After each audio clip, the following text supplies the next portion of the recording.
We're going to get started here soon. Welcome to our hot shop. We just came back from lunch, so we're getting everything set up to get started. This picture up here is going to be the shape that we're making. So we're going to make a piece that has this shape and this design. We're just getting started here.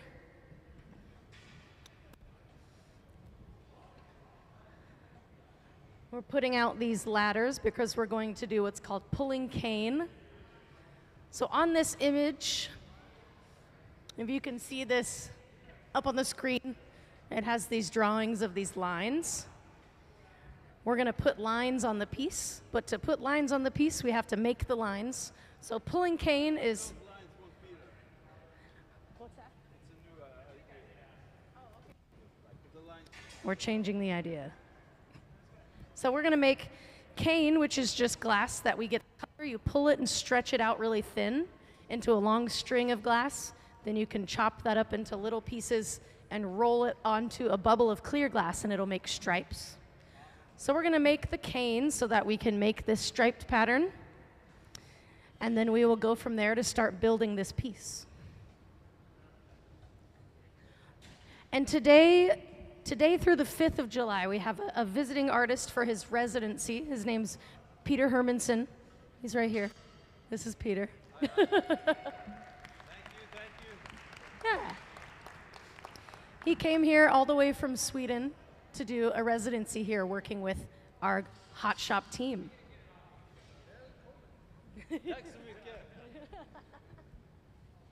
But I can give you guys a little bit more information about Peter while we're getting everything set up to start.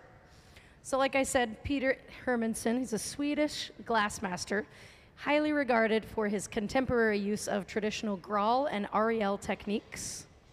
Following his formal studies at the Orrefors National Glass School in Sweden, Hermansson has spent 2 decades developing a graphically expressive graffiti style.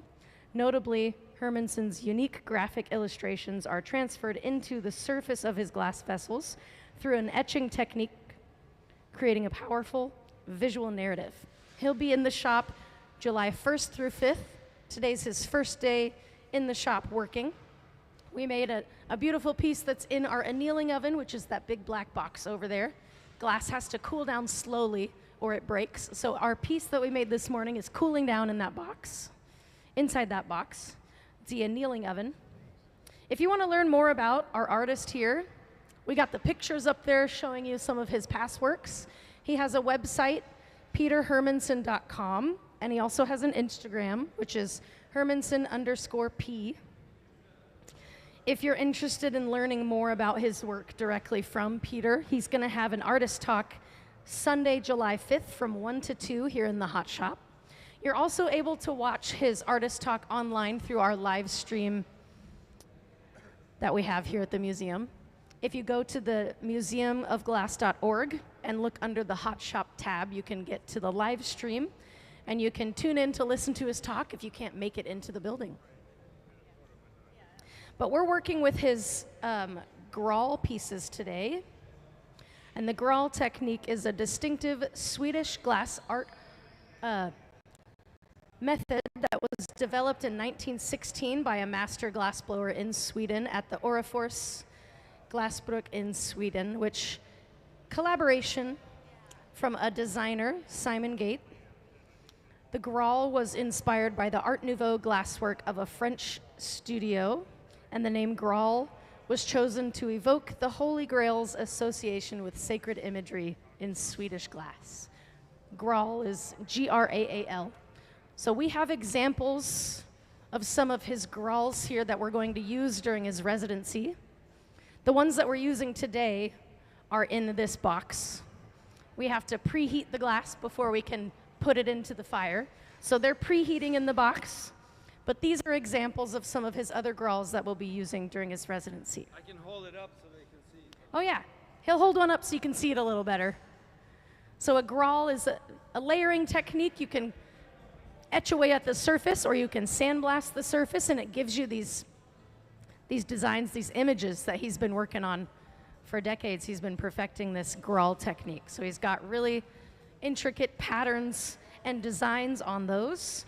The ones we're working with today are preheating in the kiln, and those ones will get put in the kiln another day to make something else for a different day. But what we're working on right now, there's a drawing up on that shield that shows you the shape that we're working on. We're really just getting started after lunch, so there's not a whole lot going on yet, but we're building up the temperature in some of our colored glass to start creating cane, which is those long strands of glass that will create the stripe pattern. So the glass that we use, our furnace is full of clear glass, and we buy the colored glass in bars. There's chemists that make the colored glass for us by mixing different metal oxides into clear glass. So this is a copper oxide added to clear glass. We'll make this red. All these bars are solid glass with different metals that make the different colors. Just like the Graal in the kiln is preheating, we have to preheat these before we put it in the fire, and then we melt them down to be the same temperature as the clear glass. The clear glass sits in the furnaces, which is about 2,200 degrees inside. It keeps all the clear glass molten. So we start with clear glass, that's like the blank canvas, and then we can heat up and add the colors however we want. So they're working on heating up some white glass to pull our cane. Gabe over here is getting clear glass out of the furnace. He's encasing that bar of white glass with clear glass. The clear glass looks orange when it's 2,200 degrees Fahrenheit, but that is clear glass encasing white right now. All the colors look a little weird when they're hot, but that's just because of the temperature. It's super hot, so it's glowing with that thermal energy emitting light, which makes it look orange. But Stina over here is getting the post ready for our cane pull. For a cane pull, you take a rod with no glass on it except for a little bit called the post, and then you take the bar encased in clear, you stick the post to the glass on the other bar, and then you pull them away from each other. So one person will hold one bar, one person will hold the other one. They'll pull apart from each other as far as they can go to stretch the glass out into a really thin little string. And then they'll lay that string on these ladders. That's why these are out here. Because it'll still be hot whenever they're finished stretching it. They lay it on the wooden ladders because the wood is less aggressive than the concrete. It'll not break the cane pull. So a lot of glass blowing is about temperature and timing. They've got to line up the temperature of the glass and the post, and then they'll stick them together at the right time and pull them apart. It'll be like a big wet spaghetti noodle stretching. And as it gets thinner, it cools faster. So the farther they stretch it apart, the more it's going to cool down. And as it gets colder, it gets stiffer until eventually we just have this stiff white line of glass. And then they'll chop that up. They'll put it on this plate. If you guys can see this. They'll put the pieces of cane on these little ridges, and then they'll put this in the fire to heat up the glass. They'll take a clear bubble of glass on the end of a blowpipe, and they'll roll it over this surface, and hot glass will stick to hot glass. So they'll take the clear, roll it over the sticks of white, and then the sticks of white will stick to the clear glass. Then they can melt it in, and they'll have white stripes on their piece.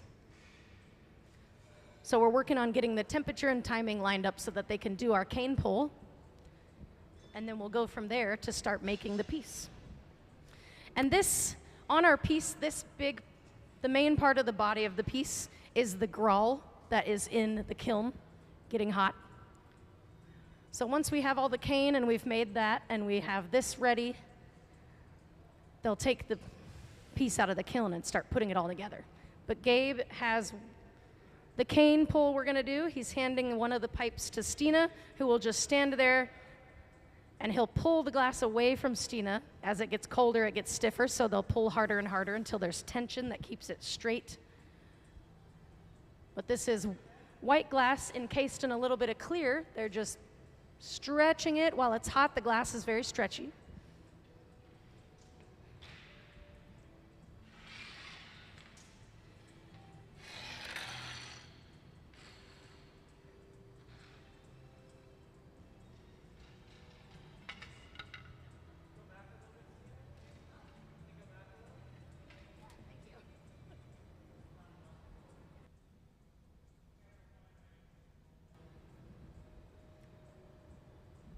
So here's our cane pull. They'll separate it from the pipes by just breaking the glass right off the end of the pipes using a metal tool. The metal shocks the glass and breaks it. And then you can just break that big long strand into smaller pieces. They'll take those smaller pieces and line them up like a bunch of pencils on this tray. And then they'll put this tray on a fork that goes into the fire, which will heat it up. And then we'll take clear glass and roll it on top of those lines that will be on this tray. That'll create the lines on our piece. So if you want a pattern in the glass, you have to make the pattern out of glass.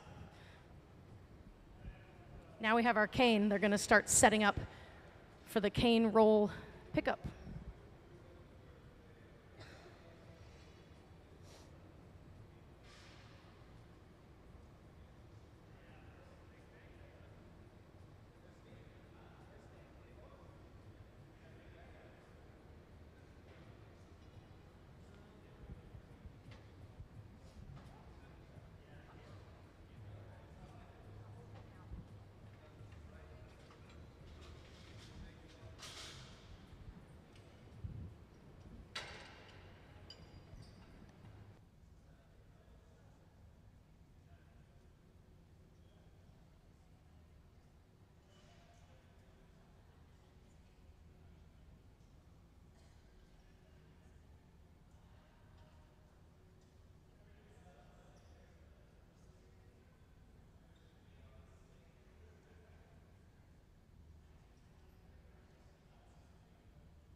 So here Gabe is chopping up the pieces of cane to all be the same size. Just breaking the glass at a specific spot on each little piece. Generally want them all to be the same size so the roll-up looks good. So we're chopping those up. We got to get those ready and set them up to do our cane roll. So there'll be a little bit of, not a whole lot of action for a moment while we get that set up.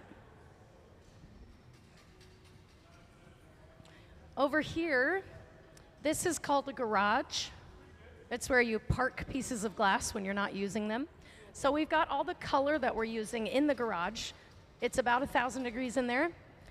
We attach the rods to a metal rod to the rod of color. And then you can put the rod inside the fire over here and melt it in. Oh, up on the screen, it shows you the inside of the garage. You can kind of see these pieces in here. But it's just, there's a fire in the corner of the garage that keeps the inside of it really hot. You can close those doors to get it hotter. But all of our color is in there. We got a bar of the color out and we're heating it up so that we can add the cane and create this design. Well, it's really just like an outline of what the design will look like. There'll be a lot more going on in this area. But that's the shape we're going for. And then the bottom of the piece will just be a plain, I think they're going to use a bar of black glass just to make the little part on the bottom. But once we get all of this stuff set up, they'll really get going with making this piece. We'll start blowing the glass and getting more glass on the rods and everything like that.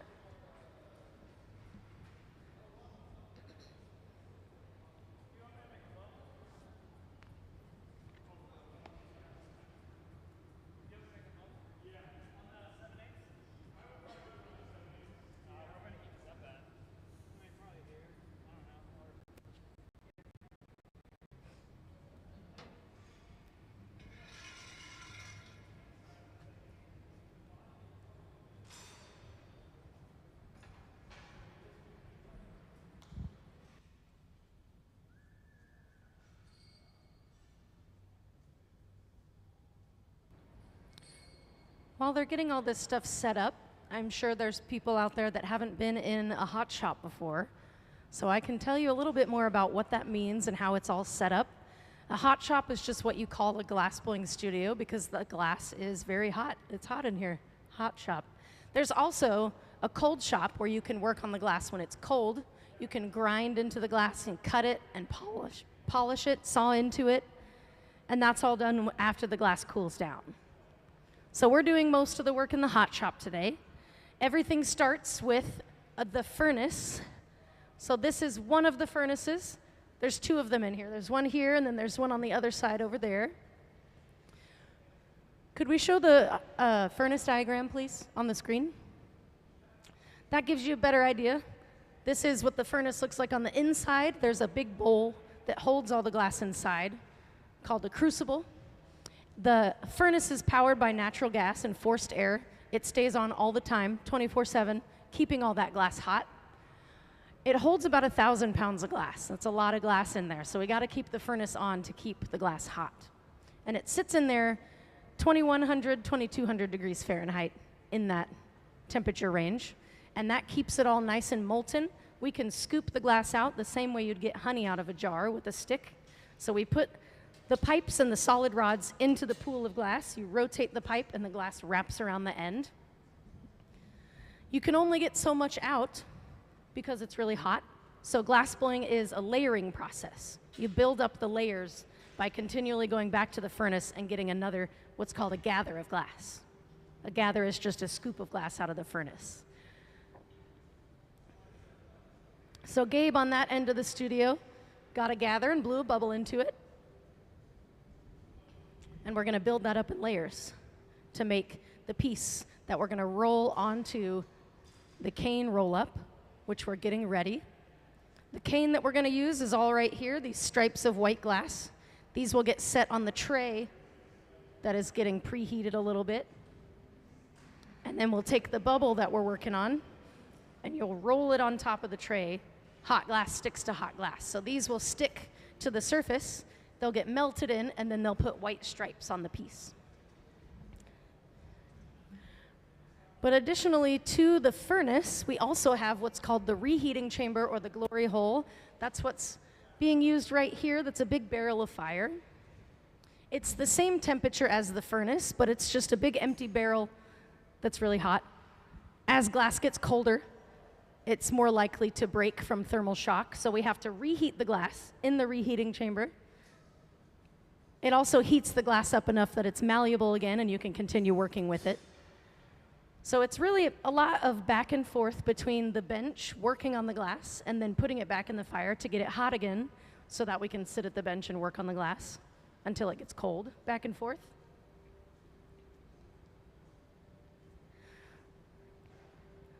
And that's kind of the basics of a hot shop. You have the furnace, the reheating chamber, the bench, and this big table is called a marver. It's a steel top table. You can shape the glass on it by rolling it across the table, which they'll definitely do here in a little bit. You'll get a better visual of what I mean by that. But we got the tray hot. We're going to get all the pieces of cane onto the tray. It has little ridges that will hold them in place. We've got a bubble of clear glass that we overlaid some colored glass on top of. And now our colored glass is a layer on top of the clear glass. They'll encase that in more clear, blow the bubble, and then roll it onto the tray to pick up the cane. And that'll be the top part of the piece. So on that drawing, they're measuring the size of it right now with some calipers. We're making the top part of the piece. The main body of the piece is in this kiln here. It's similar to these pieces over here. So one of these is in there getting hot so we can pick it up, add our cane roll to it, and then add a little solid colored foot to the bottom.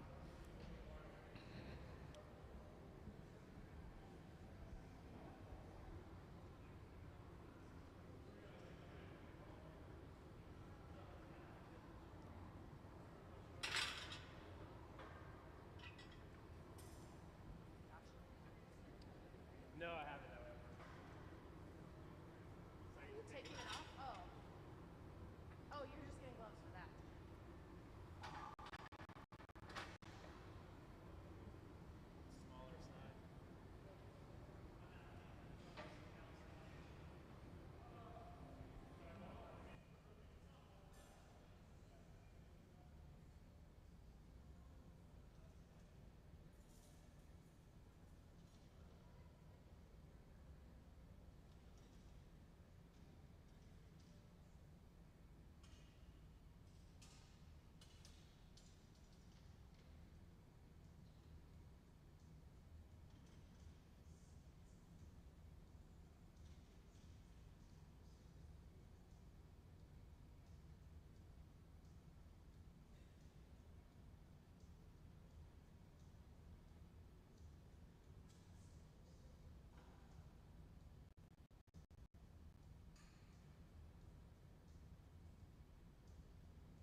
All right, right now we're getting the cane ready. So we've got our tray. It has ridges in it that hold those pieces of cane in place. So they've got to put them on there one at a time and space them all out the same so that it's uniform when we add it to our piece. So one at a time, they're putting those pieces on there. Once the tray is full, they'll put that into the fire to start heating up those little pieces.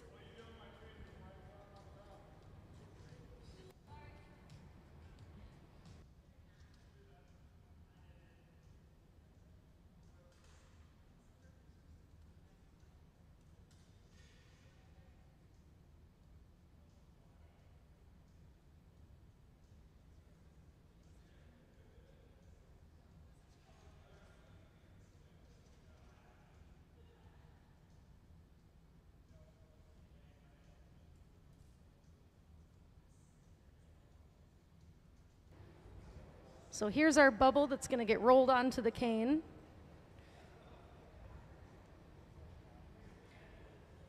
It's going to be, we got some black glass that's laid on top of that bubble. So it'll be black with white stripes. Got to line up our temperatures and timing, so that's what we're doing right now. Getting these all on the tray, we got to heat them up. We got to get that bubble encased in some clear, and then we'll roll them together at the right timing. And they'll do that shortly once we get it all set up.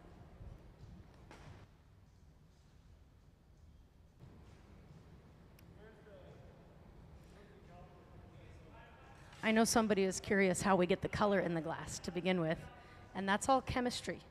So there are chemists who specialize in glass color. They mix different metals into the clear glass, and that chemically reacts to make the colors. So you could use copper to make either red or turquoise, depending on the level of oxidation.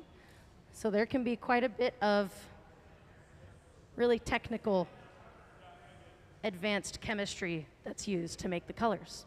As glass artists, we go to the glass color and supply store and we buy the color. So we don't make it, we just buy it in these bars that we're using today. And then you heat up the bars and add them to the piece. And then you have a layer of color.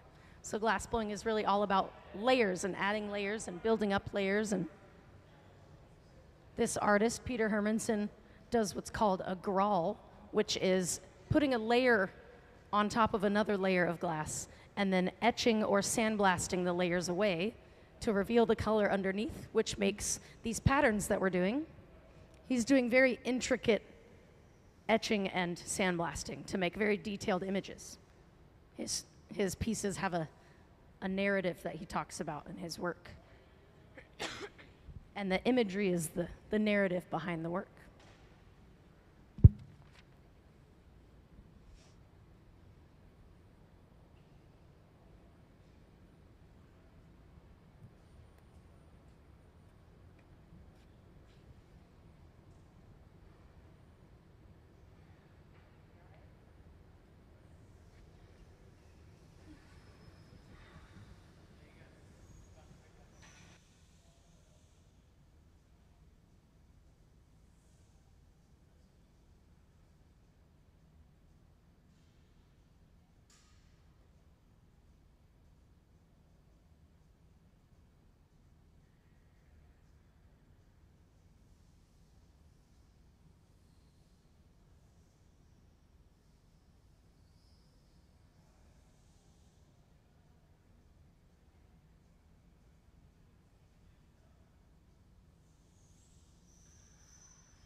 Could we show some of Peter Hermansson's work up on the screen, please?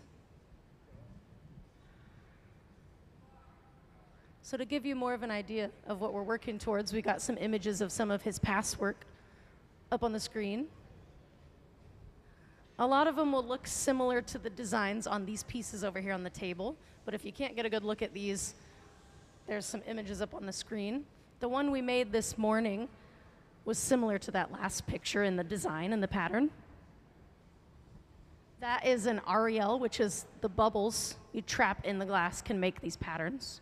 So it's a similar technique, it's just a different way of approaching it.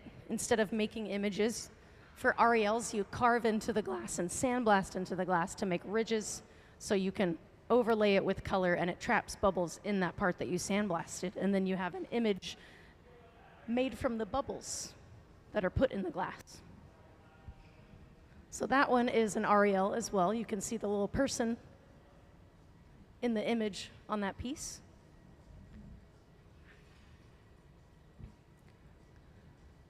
We're not doing an REL today, we're using a Graal. So we're using one of these,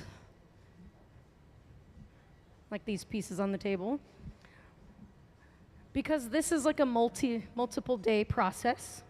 Before Peter came here, he was in Sweden. He made these at the studio in Sweden and brought them with him for his residency. People come from all over the world to do residencies here so that they can work with the glassblowing team at the museum. All of the people on the team are very highly skilled professional glass artists. And when you're making a really big, really intricate, and technically difficult piece, you need really skilled assistants and lots of people on the floor. So Peter Hermansson came all the way here from Sweden with all these to work with this team to make his pieces. His residency is the 1st through the 5th of July, so this is day 1.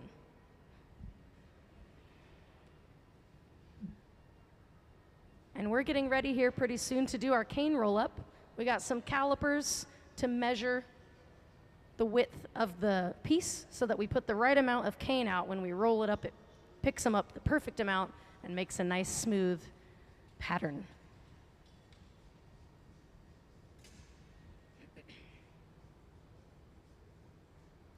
And it doesn't look like it right now, but that color for that glass is going to be black. All the colors look orange when they're really hot. So it looks orange just because of the temperature, but that will be black glass, and we're going to put white stripes on top of it. And that'll be the top of the piece. So the drawing up there shows the top that has stripes on it. We're working on making the top right now.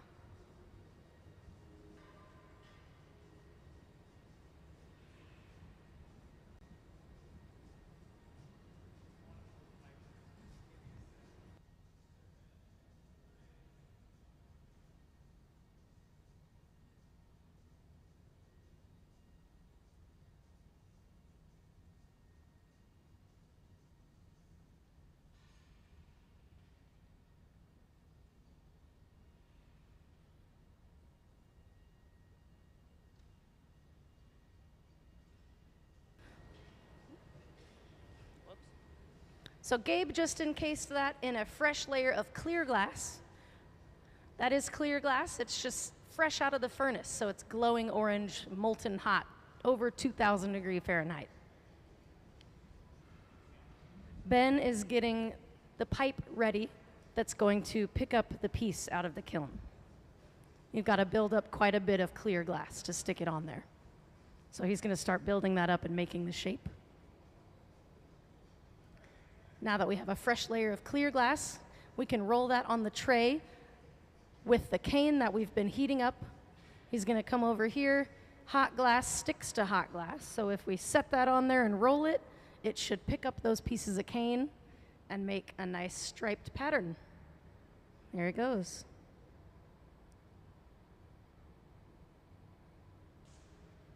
Perfect.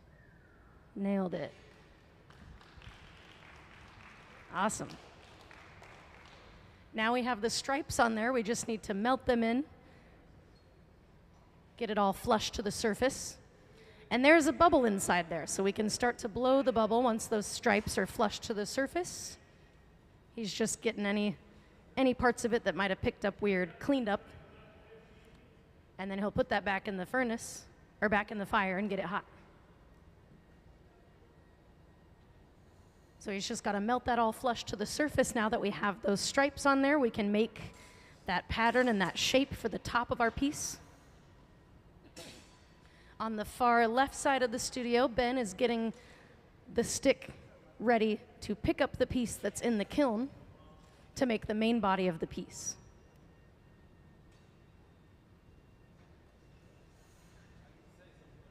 Oh yeah, go for it.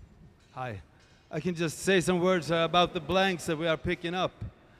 because before I came here, I spent almost 2 months preparing those blanks. So it's many hours of working with these blanks that I do in my atelier at home. So it's really fun. This is the fun part, like for me to see the blanks, as we call them, to come alive and to heat them up again and to start working on the final piece. So this is all preparation, just first blowing the blanks and then making all the narratives on them.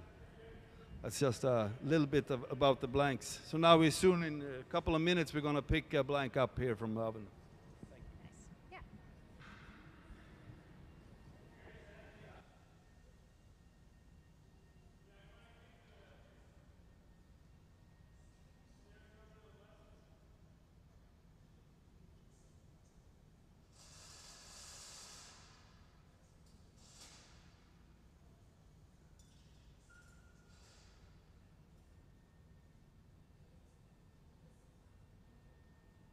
So Gabe is using the marver right now. It's helping shape the glass, get those pieces of cane flush to the surface. The marver is a steel top table. You roll the glass on it. It helps shape and cool the glass. Ben has a lot of clear glass on the end of a blowpipe that he turned into a collar. So a collar is just clear glass all on the edge of the pipe, but there's a hole that goes all the way through it. So it's hollow all the way through. He blew the bubble that popped and made the opening. He's going to use that to pick up the blank, or the graal, that's in this kiln right here. The graals all have holes on the bottom, or on the top, sorry. The graals have a hole on the top, so he's got to take the collar that has a hole and line up that hole with the hole on the top of the blank so we can blow into the bubble that's on the inside of the blank. And the blank is just what we call this piece of the process. It's a blank because you put the color on there. The color is one solid color, the pattern is blank. So you carve into it and make the pattern using either etching or sandblasting. He did a little bit of both to make the imagery on that piece. He's going to use the collar to go pick up the blank out of the furnace, or not the furnace, the kiln. That hole is going to line up with the hole that's on the top of the blank, so they can connect it, and then they'll blow into the pipe, which will expand the bubble that's inside the blank. You won't really be able to see the bubble because the patterns will be covering it up, but it's hollow on the inside of this piece that we're going to pick up. Eventually, this blank that we're picking up will be the body of the piece, like this drawing right here. The graal, the blank, is going to be this big main part, and it'll have the designs and everything already on it.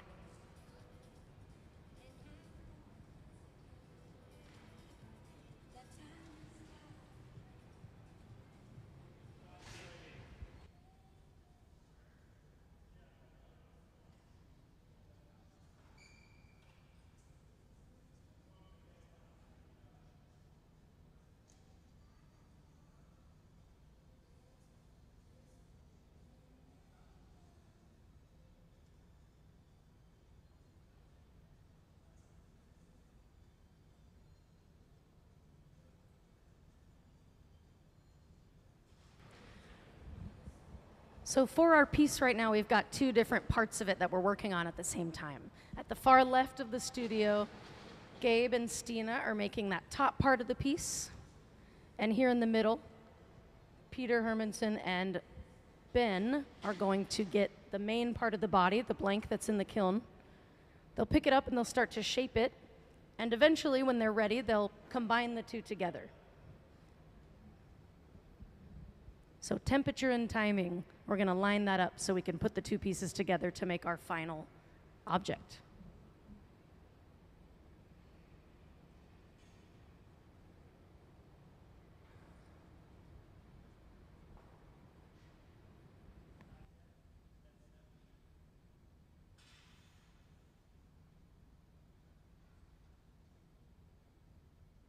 So really right now what we're doing at the middle bench is waiting for the right temperature and timing.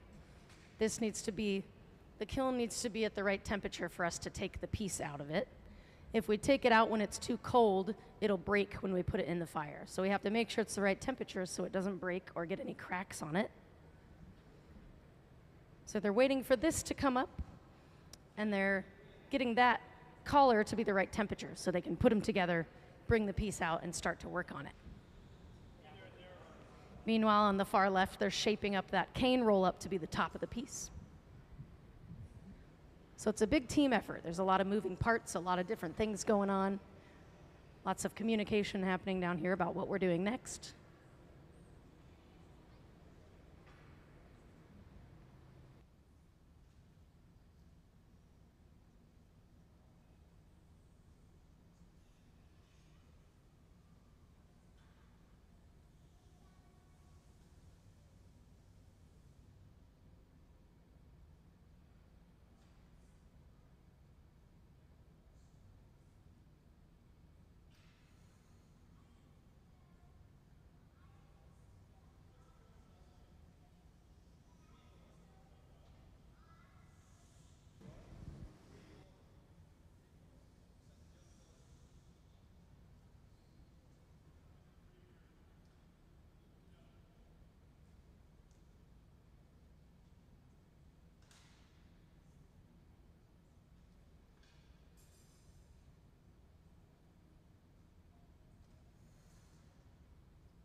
Right now we're just waiting for the temperature to come up on this kiln.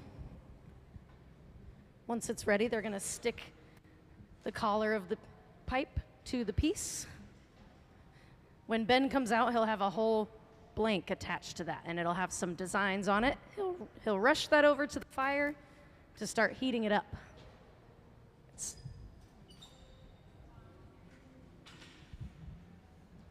And now we can start to shape this piece. With the Graals, when you make the different layers, it leaves a bit of a texture on the surface of the piece. So now that we have the piece out of the kiln, we're going to work on smoothing out those layers, making sure there's not a texture for the design. So he'll heat the piece up, he'll bring it over to the marver, and he'll roll it on here a little bit. And he'll do that a couple of times, which will gradually smooth out the surface.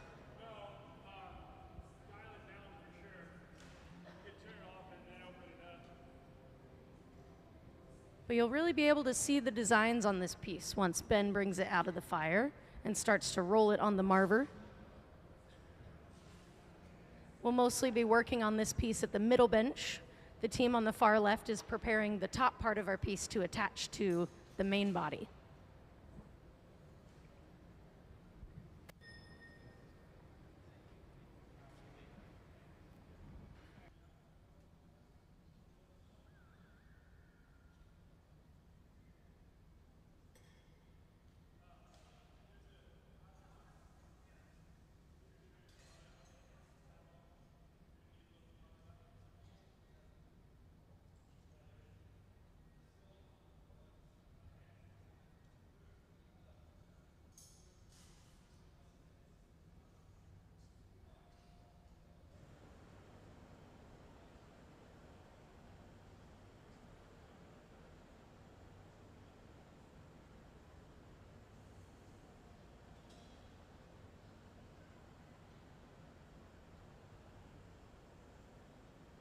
So there is a bubble inside of this piece. Once they get it all flushed to the surface, they'll start blowing the bubble to inflate this a little bigger to make the shape of that drawing for the body of the piece.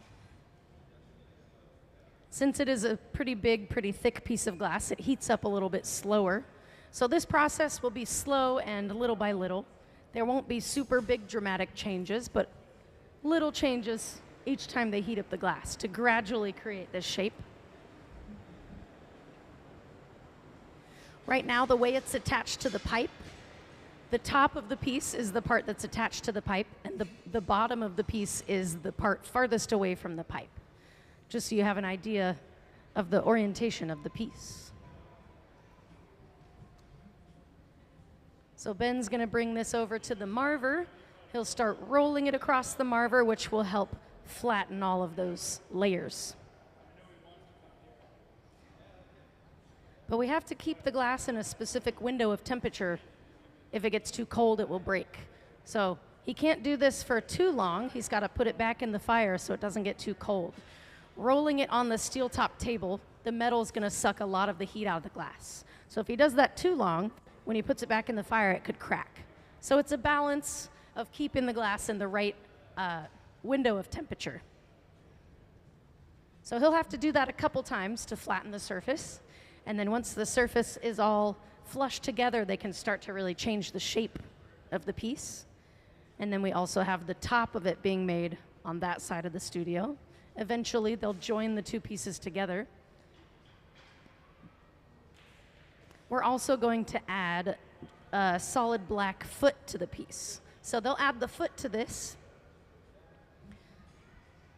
And to add the other part to the top, we have to take this piece off the pipe it's on right now.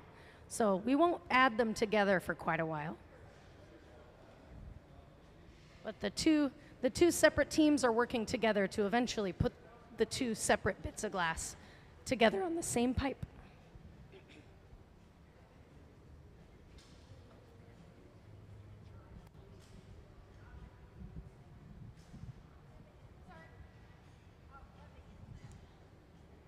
Would you say that's like 20 pounds? I don't know pounds, but maybe 7-8 kilos right now. I don't know. 17, 18 pounds? Okay. It's probably, this is like 17 to 18 pounds of glass on the end of the pipe right now. But it feels heavier because it's on a fulcrum. We're holding it on a stick. So that's like the difference between holding a bowling ball in your hands and holding a bowling ball on a shovel far away from you. It feels a lot heavier when it's on a stick.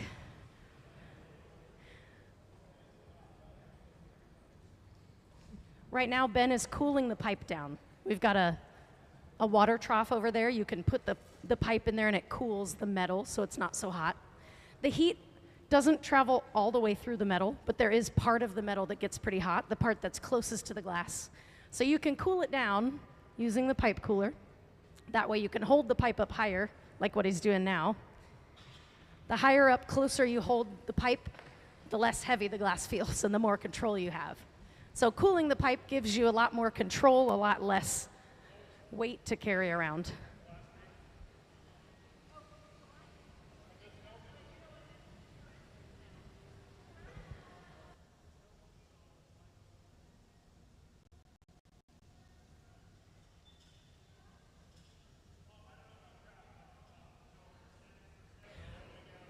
So like what we did earlier when we did the cane roll-ups, the cane is those thin strings of glass.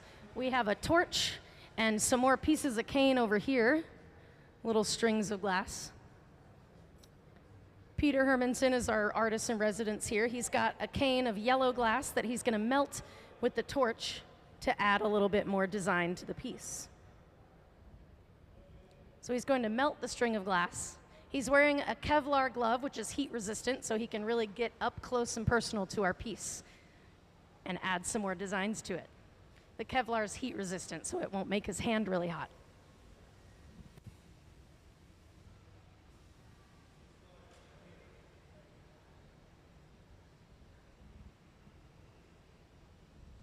But he's just melting the end of that cane bubble or cane stick and adding little pieces to the bubble and to the design.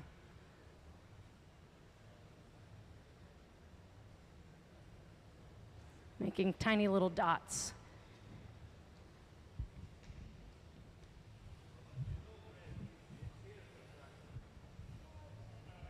So if you can't see what's going on down here, you can see it up on that screen. It shows a pretty good angle of what's going on. He's melting the stick and then putting it on there, melting it off, and leaving little spots on the piece. So hot glass will stick to hot glass. He's just getting it hot, sticking it on there, and then melting it with the torch. Going to be little yellow dots all over the piece in this specific spot he wanted to add them to.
So the color he's using right now to add these details is like a bright yellow. I've got an example of a stick right here. This is the color he's using. Yellow doesn't look yellow when it's hot. It's going to look orange. But as the glass cools, it'll look more yellow. If it gets too cold and you can really see the yellow, that means the glass is at risk of breaking. So we're in a balance here. We got to keep it a specific temperature. So you won't really see the true colors of the piece while we're working on it. Once the glass is cold, all the colors will be really bright and vibrant. But while it's hot, they all look orange or like a dull brown color. But that's just the temperature of the glass. That thermal energy emits light, which glows and makes it all look orange. But once the piece cools down, it'll be very bright, vibrant colors. I believe it's going to be blue and green and yellow. So he's really adding these little details in here. The team on the far right is making the top portion for anyone that joined us later. We're making this image of the drawing up here on this shield shows the shape that we're trying to make. So the top part, the team is working on the far left side of the studio. Eventually, we'll join these two pieces together, but right now they're working on them separately so that at the right temperature and the right timing, we can join them together. Right now, the part we want to join together on there, our piece is situated where the top of it is what's holding it onto the pipe, so we can't join them together until we take it off of this pipe. So it'll be a little bit of time before we add the two pieces together. For now, we're melting this one in. We're adding some more details. We'll blow the bubble out and shape it. We'll eventually take it off this pipe by attaching it to a different one. And then when the top of the piece is exposed where we can work on it, we will attach the other piece to it. It's a bit of an abstract process. If you've never seen glass blowing before, the way I'm explaining it can sound pretty abstract. But the bottom of this piece is the part farthest away from the pipe, so we can't add anything to the top until we take it off the pipe. But like I said, it's all about that temperature and timing. So we've got to finish this design and then finish the shape, and then we can transfer it to a different rod to add the other piece to the top.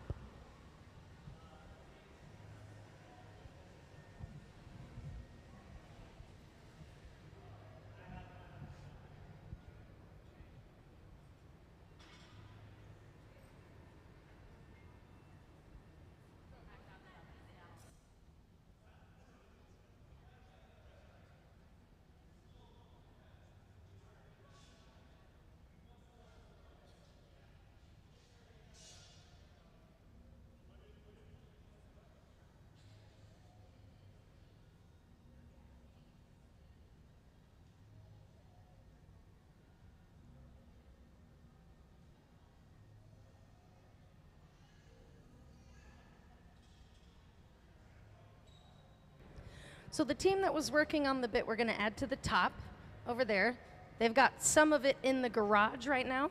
The garage is that big silver box. The garage is where you park pieces of the work that we're making. It holds them at the right temperature on the end of the stick so that when we're ready to use them, we can take them out of the garage. They'll still be at the right temperature, and we can just put it back in the fire to build up that temperature to put it on the final piece. If the glass gets too cold, it's going to break. So the garage just holds it at a temperature where it won't break. So we've got a couple things in our garage. We're just building up the design on our main piece. Little by little, adding bits of color and then putting it back in the fire, giving it what's called a flash. A flash is a maintenance heat, so the glass doesn't get too cold and start to crack. It just keeps it in that window of temperature we want to work in. In glass blowing, cold is a very interesting word to use. Cold just means not molten. So anything below 1,000 degrees Fahrenheit is cold for the glass, not for us. But for the glass, 1,000 degrees is very, very, very cold. So we're adding a little bit of white glass to the piece right now.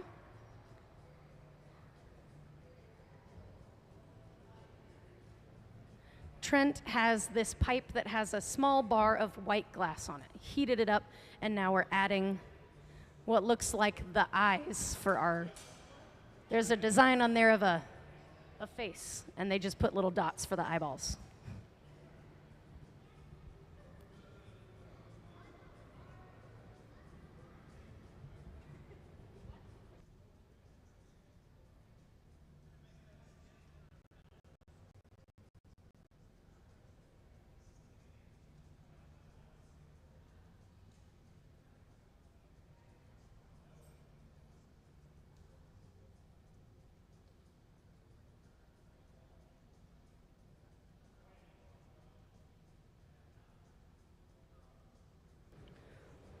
So Ben's going to start marvering this pretty soon to seal in all of those dots that we just added to the piece, make them nice and flush to the surface. We got to wipe down the surface of the marver because if there's any dust or particles left on here, when you roll the glass on the table, it'll pick up those dust particles and then they'll become part of the piece. So we got to make sure this is clean. We just wiped it down and now it's clean enough we can roll that onto the marver to get it all in the right shape.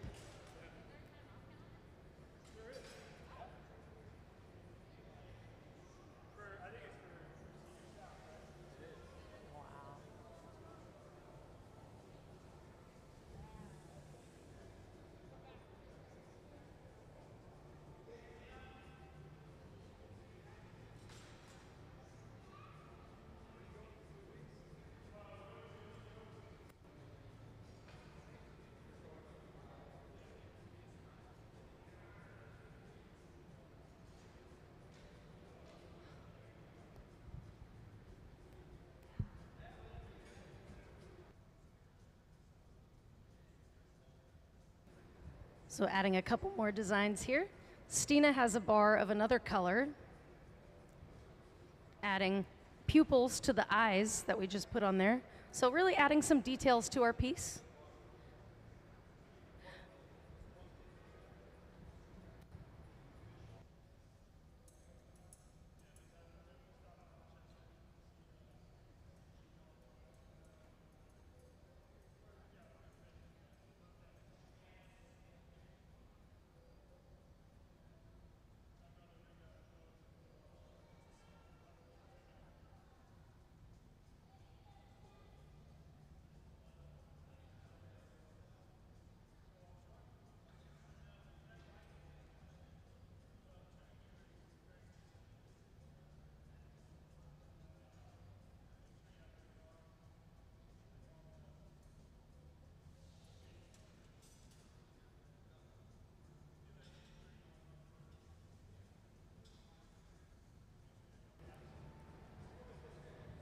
So if you couldn't see it on the screen, there's a face on the piece. We just gave it some eyeballs and some pupils, adding little details to it before we start to blow this bubble out to make the shape.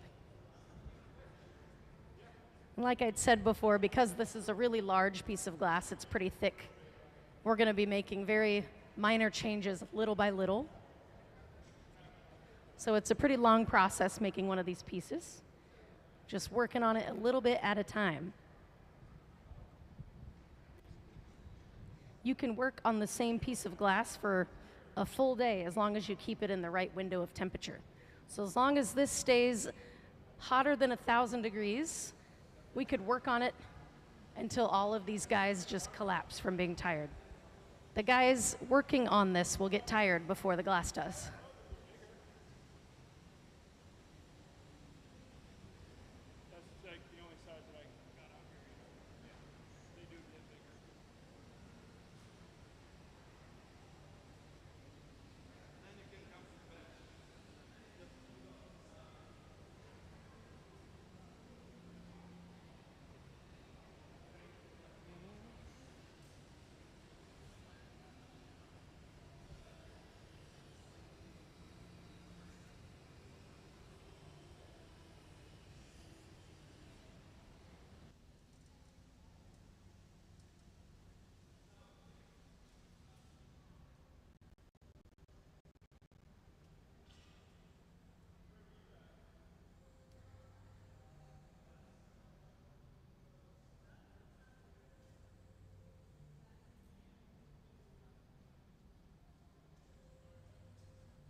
So right now we're working on getting all of those details we just added to our piece flush to the surface. That takes a little bit of time, so everyone else is waiting until Ben is finished doing that, and then we'll move on to the next part. He's going to heat it up and marver it on this table a few more times, and then we'll move on to the next part of the process, which will be to blow and shape the bubble to get that into the shape that we want based on the drawing that's up on that screen. This is the body of the piece, and then that long skinny neck will get added to the piece later. So we need to blow the bubble inside here to expand that pattern, make it a little bigger, a lot bigger.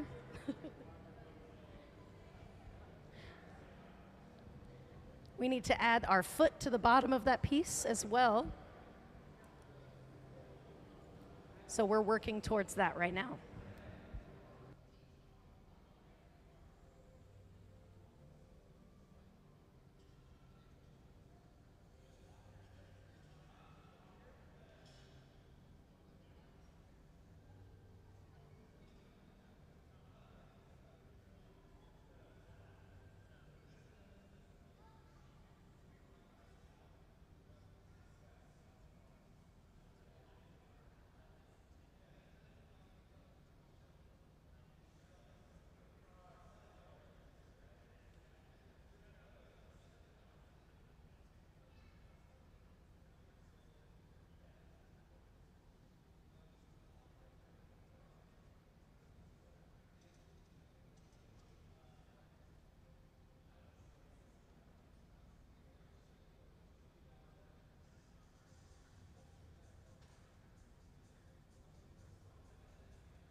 So we're almost done just getting all of that flush to the surface.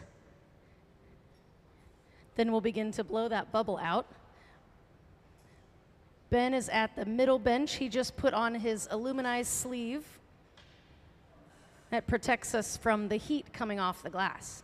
There's a lot of heat radiating off of this, and he's going to be really close to it. So he's wearing that aluminized sleeve to protect his arm from the heat. It's the same kind of thing a firefighter would wear, fighting fire. They wear those aluminized outfits.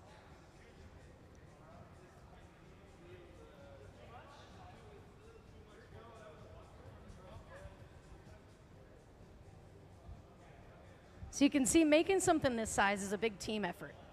All of these guys and girls are all working on this one piece at the same time.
So the more glass is on the pipe, the harder it is to turn the pipe when you're at the bench. So when you make something really big like this, there's people that are assisting, and all they're doing is rotating the pipe to help you keep it moving while you're trying to shape the glass.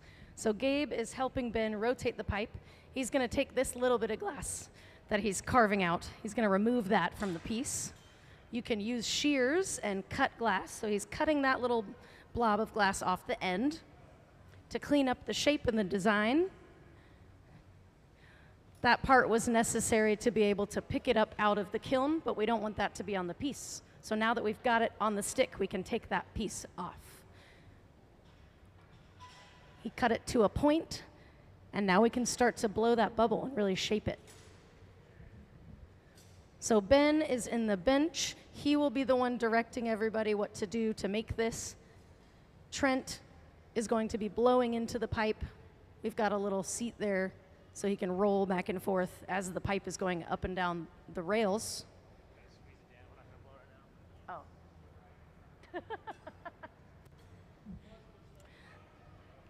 So they're not quite ready to blow the glass yet. They're getting it ready to blow the glass.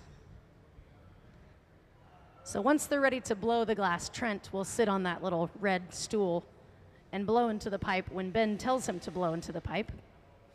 Glass is not elastic like a balloon. If you inflate it, you cannot really deflate it the way you could a balloon. So if we blow it up too much, it'll be pretty hard to fix. We're cleaning up that little spot at the bottom right now. So that spot they're working on will end up being the bottom of the piece.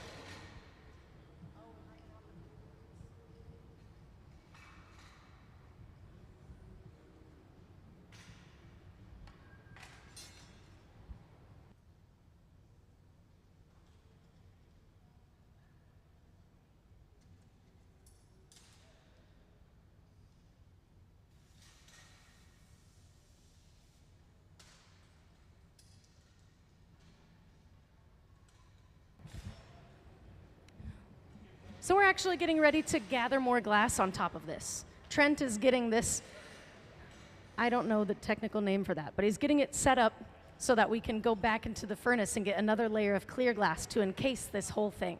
Since it's really big, it's getting pretty heavy, so that contraption is going to help us be able to bear all of that weight while we have it in the furnace, getting more glass, and then be able to take it out. It's called a chariot, okay.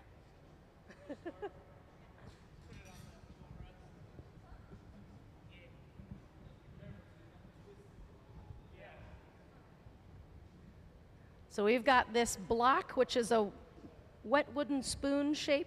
It's carved out in the ideal shape for a symmetrical bubble. So we're going to take all the glass, roll it into that big block.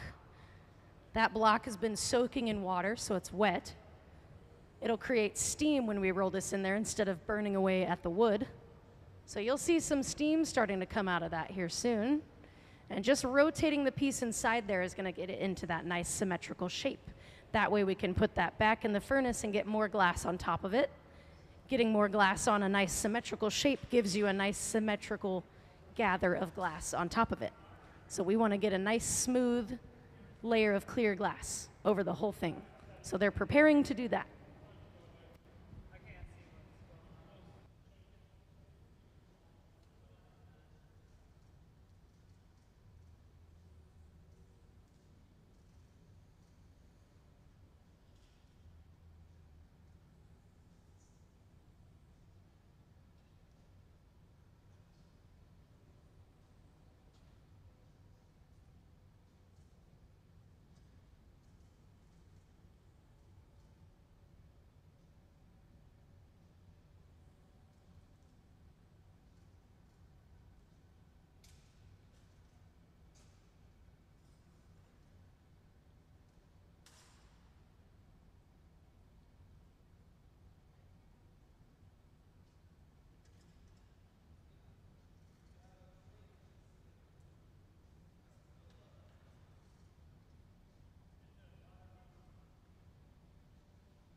So we're really just working on the shape of this so that we can get what's called a strip gather on top of it.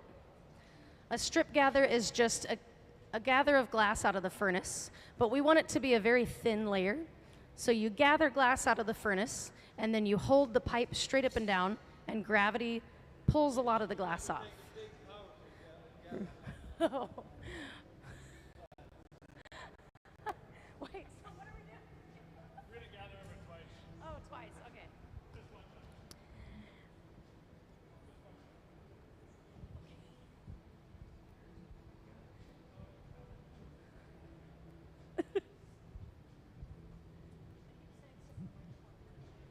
Never mind.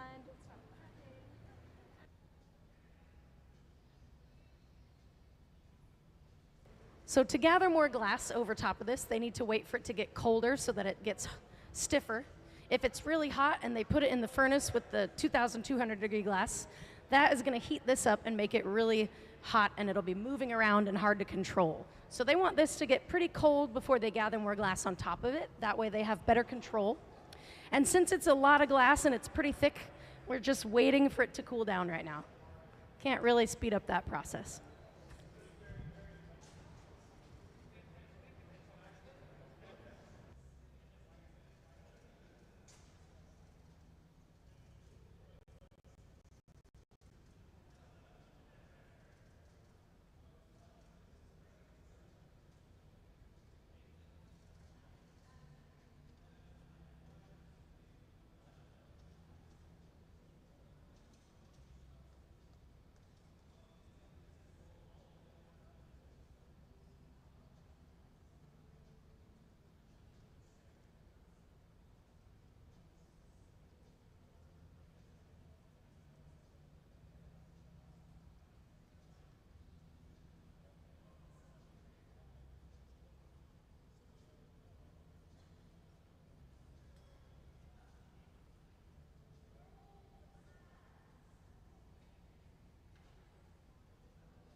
All right, now we're going for the gather. We're going to go in the furnace and get some clear glass. We've got the chariot, which is going to support the weight of the pipe and all the glass on the end of it. Ben is just cooling the pipe first. If the pipe is cooled down when you put it in the furnace, it won't be so hot when you take it out.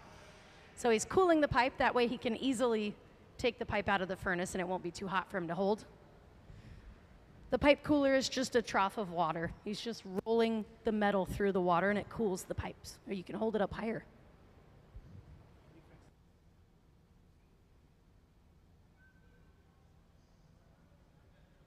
So there's some ball bearings on the end of that. We call it a yoke.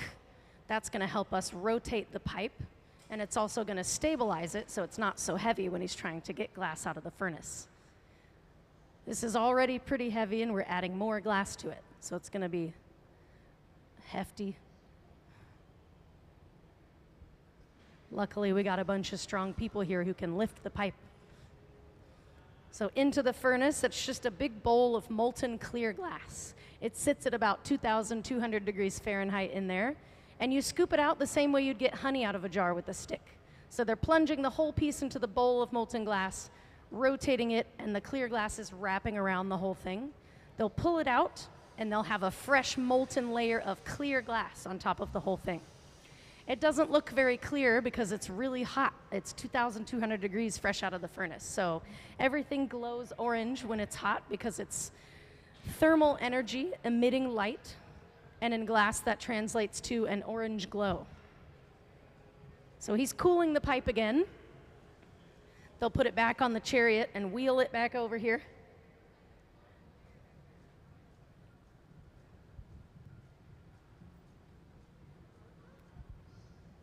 And then we'll start to clean up the shape. We've got another block on the table.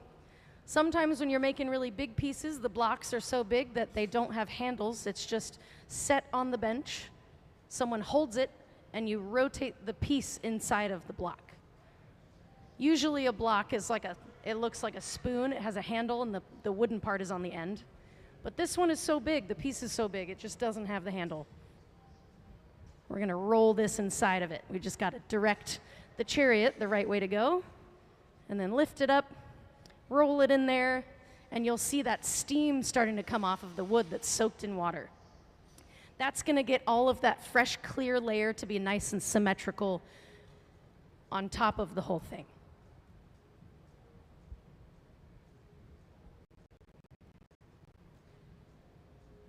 And since Ben cooled down the pipe, he can hold it up really high, pretty close to the glass, which gives him really good control of it. And it doesn't feel as heavy if you can hold the pipe closer to the piece.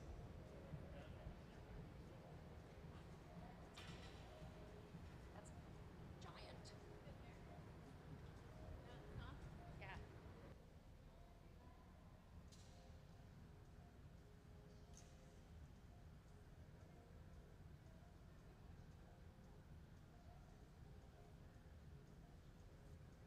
We've got that fresh layer of clear glass. They're preparing to now start blowing the bubble.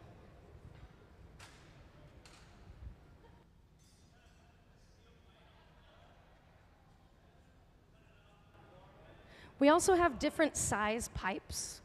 We're using a pretty big one for this piece because it's really heavy. We have smaller pipes if you're making something not as big. But if you use a pipe that's too small for a piece that's like this, the pipe could just snap from all the weight. So we have to use a pipe that can support that weight.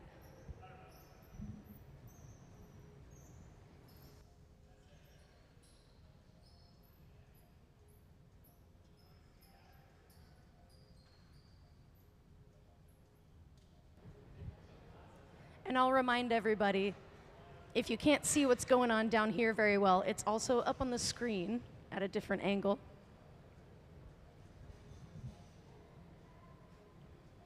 This tool that Ben is using right now is newspaper. It's newspaper folded up and soaked in water. So you can blow glass using a wet pad of newspaper.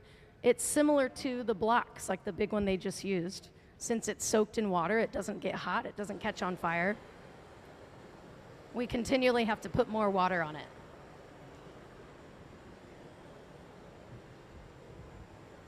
Now that torch, the torch helps get the glass that's closer to the pipe hot, because the metal takes all the heat out of the glass, and the part closest to the metal is getting colder faster than the parts farther away. So that torch helps us equalize the temperature so that the top that's on the pipe doesn't get too cold. And Ben is shaping the glass. Gabe is sitting on a little stool on the other end of the pipe, blowing into the mouthpiece whenever Ben tells him to blow. And that's going to inflate the piece. We're going to start making this inflated and bigger. We've got a lot of glass to work with, so we can really inflate this quite a bit.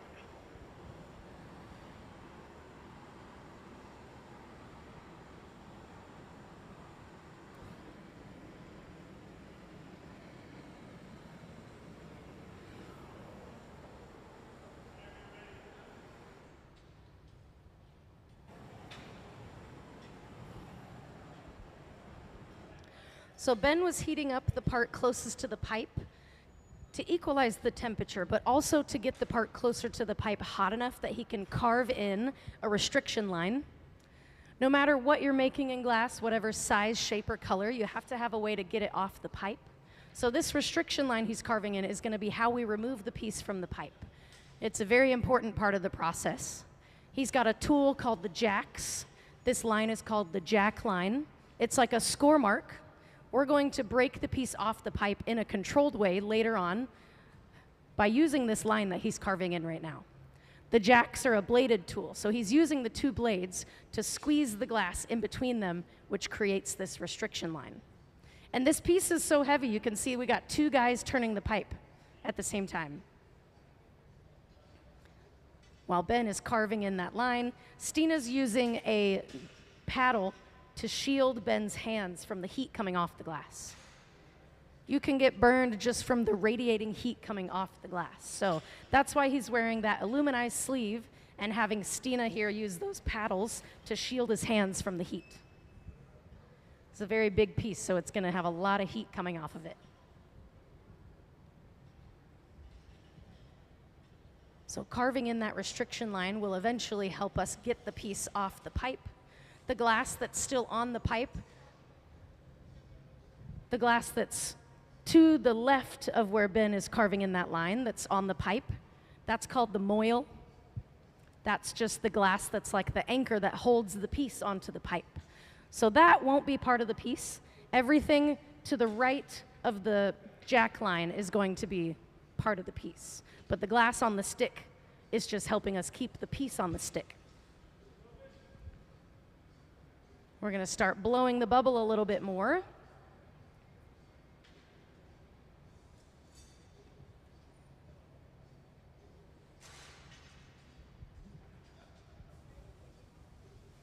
Now that we've got that jack line carved in, we can start to really blow and shape the bubble a lot more.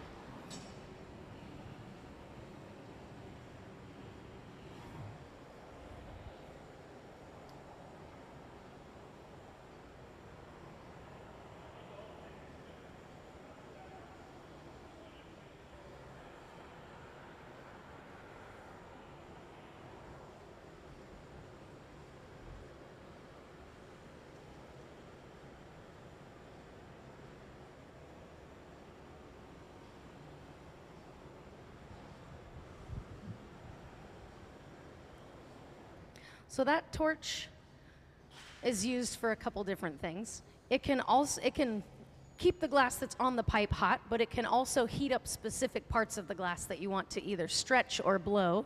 So they're heating up the glass kind of right off of the jack line they just made. They want to stretch and blow that part out. So they use the torch to give it extra heat.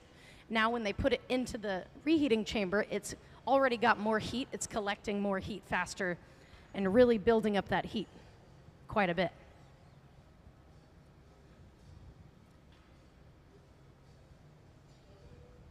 As we blow the bubble will stretch and expand the glass, and you'll really be able to see the pattern on there stretch and grow as well.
So you notice our reheating chamber has layers of doors. When we don't need the opening to be huge, we can close those doors and that retains the heat inside of there a little better. But once you start making bigger pieces, you have to be able to fit them inside there. So we have layers of the doors that open to make that opening there bigger so you can fit bigger pieces in there. This piece is obviously getting really big, so we've got to open a lot of those doors.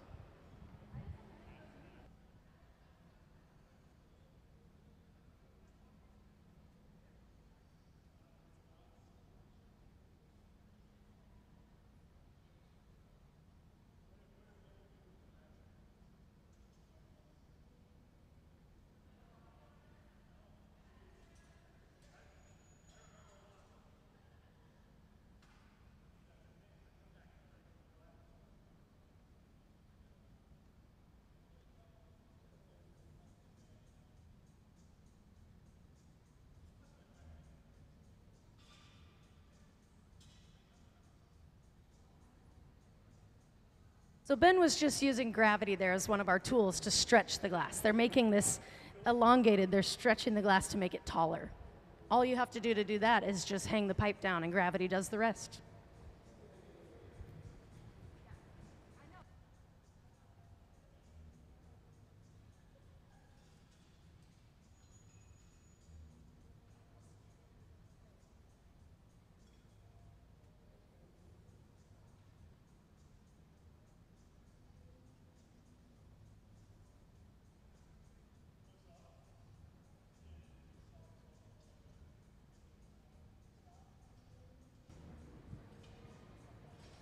So like I'd mentioned earlier, if you were in here, since this is a very large piece of glass, they do it changes little by little. They're not going to heat it up and blow it all the way out in one heat. So they do it little by little. They heat it up, they have it at the bench, they blow some air into it, they torch it, they heat it up, do it all a couple of times. So they're going to blow this thing out a little bit more, and then they'll really start to shape it into the shape that they're making. If you joined us a little bit later, there's a piece of paper taped to our shield up there right by the fire. It shows the shape that we're working on. So this is going to be the main body of that piece that we're headed towards.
So we're really using gravity to stretch this out right now. If you get it hot and you hang it down, gravity will just stretch it for you. Don't got to do much other than just keep the pipe turning. So that's what Ben's working on here, is he's heating it up, stretching it little by little until it's nice and tall. As it stretches, the pattern stretches as well, and that image kind of warps.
So now that we've stretched the piece out, we're working on blowing out the shape a little more. We want to make it a little rounder, a little wider.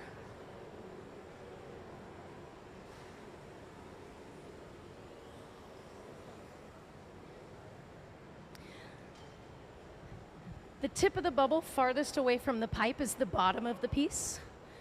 That is the first thing in the fire and the last thing out of the fire. So the tip of it gets a lot hotter than the part closer to the pipe.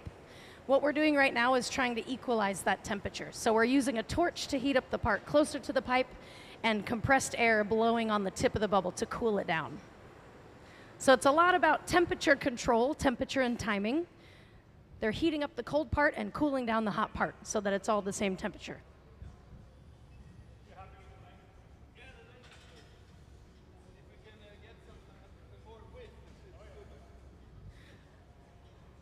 So what they're working on right now is making it a little bit wider.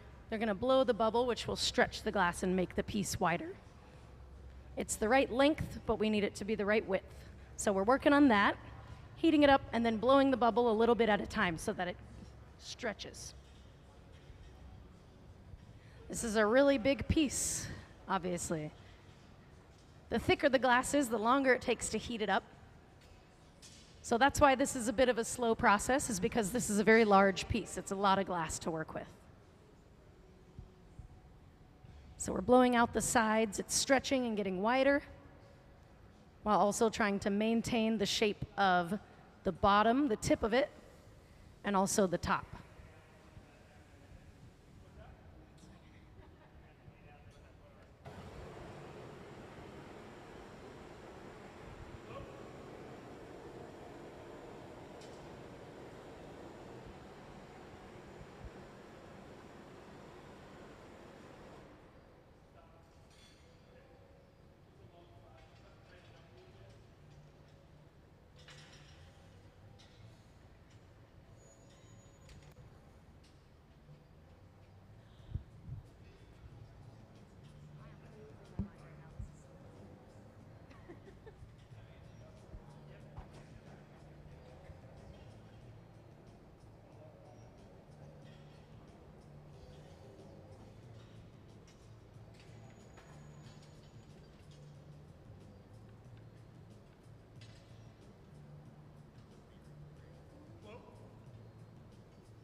So the piece right now, for anyone that has joined us recently, the bottom of the piece is the part farthest away from the pipe. We're blowing the bubble to make it into this shape, similar to the drawing on that shield right in front of the fire. Eventually, to work on the top, we need to take the piece off the blowpipe by attaching it to a different one. So we're getting close to doing that. We want to really finish off this shape before we take it off the blowpipe. So right now, they're really just fine-tuning it to make sure it's the right shape before they switch it to where we can work on the top.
Right now, the team is working on flattening the bottom of the piece. We've got a graphite paddle. We're pushing on the bottom of the piece, while Gabe on the other end of the pipe is trapping the air in there. That gives them pressure to push against. And they're kind of going back and forth between blowing air and trapping air in the pipe to get that right shape. Ben is telling Gabe to blow, or to what's called capping, is trapping the air in the pipe. So he's saying blow or cap or stop capping or stop blowing. And they're all working on this together to make this shape. They're also about to use another separate bit of newspaper over here. When you're sitting at the bench, you can shape the glass with a pad of newspaper. But since this piece is so big, they've got newspaper with some wood over here. They're going to use that to shape up the glass.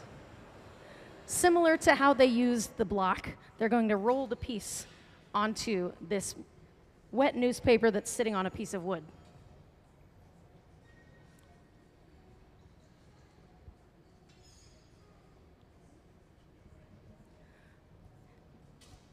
So because of the size of this piece, they've got to use the newspaper in a more different way. Got to be creative with how they use the tools. So instead of having the paper in their hand, they put it on the table. They're going to roll the piece on top of this newspaper that is soaked in water. And since the water's wet, it will create steam instead of burning to help shape the piece.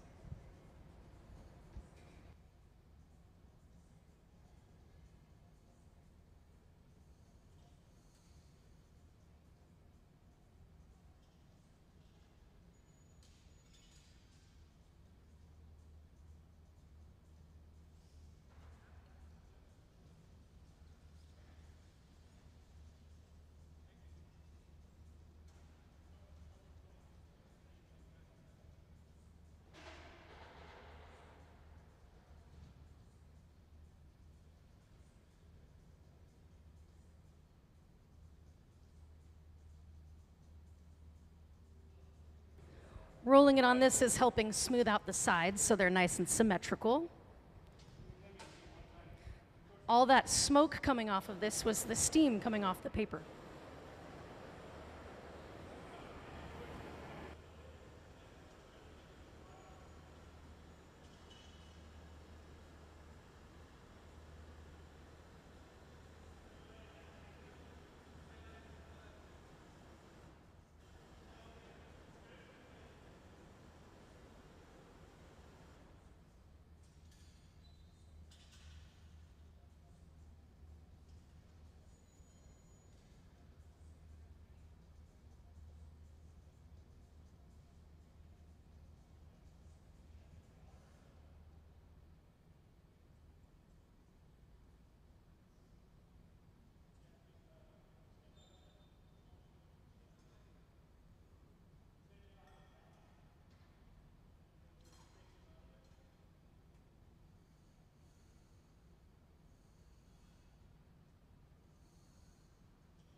So they've been working on the profile of the piece.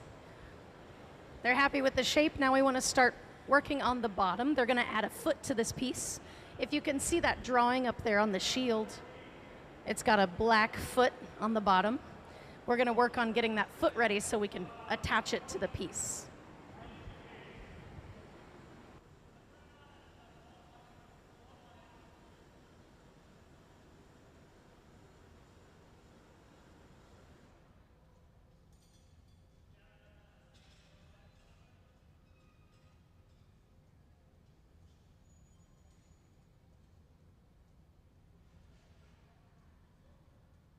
So now we're going to split up into two two teams. We've got the team over here with our main body of this piece. We've got a team on the far left that's going to start shaping up the bit of glass that we're going to attach to the main piece for the foot. So they're going to gather some glass out of the furnace. We'll add some color to it, and it will get attached to the bottom of the piece. Once everybody's ready, we got all the pieces ready at the right temperature, the right timing, we'll stick them together.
So let me go ahead and give you guys a little bit more background about our artist if you joined us later.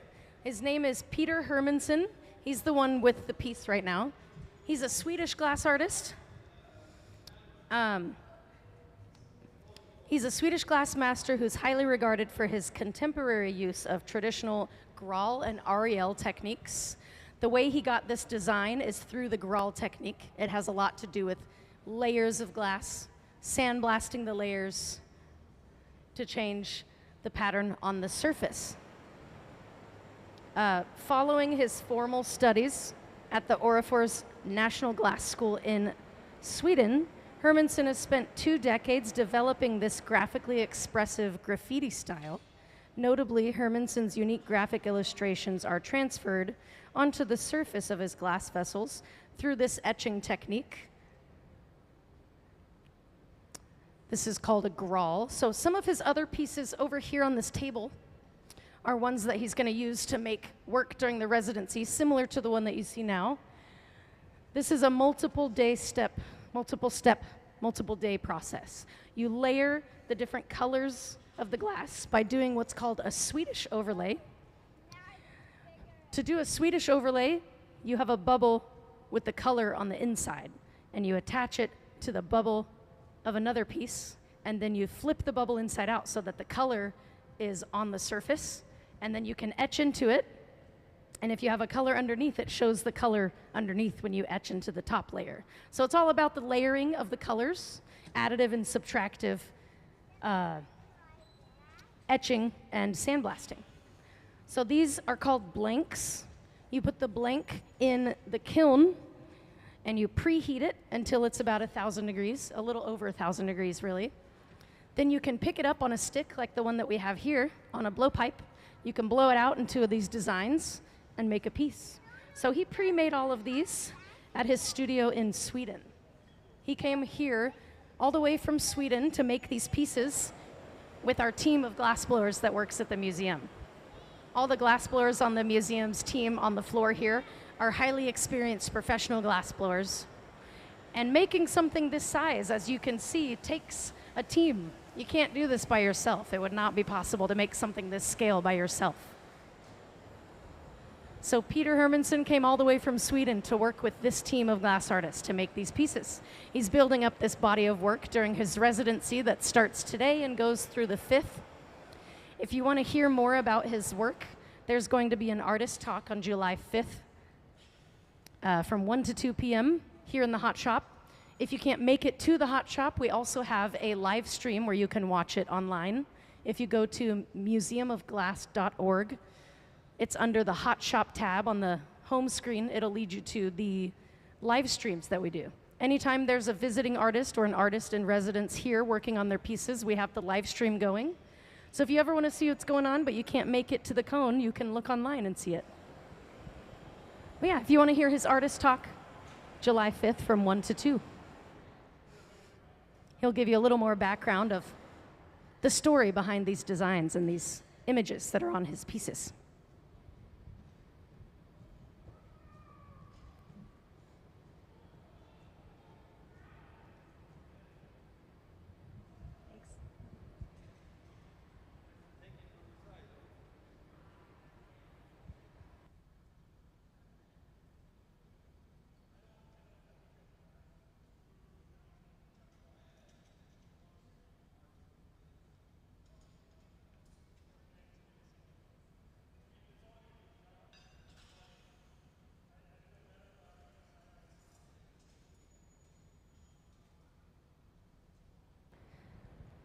If you want to see the designs that he's working with a little closer, you can come check out these blanks that he has over here.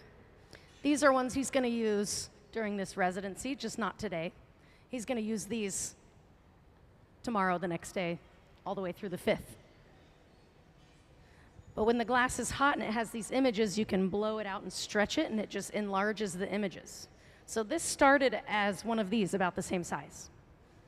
But if you want to see them up close, you can come check them out.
We're going to be adding a black foot to this piece.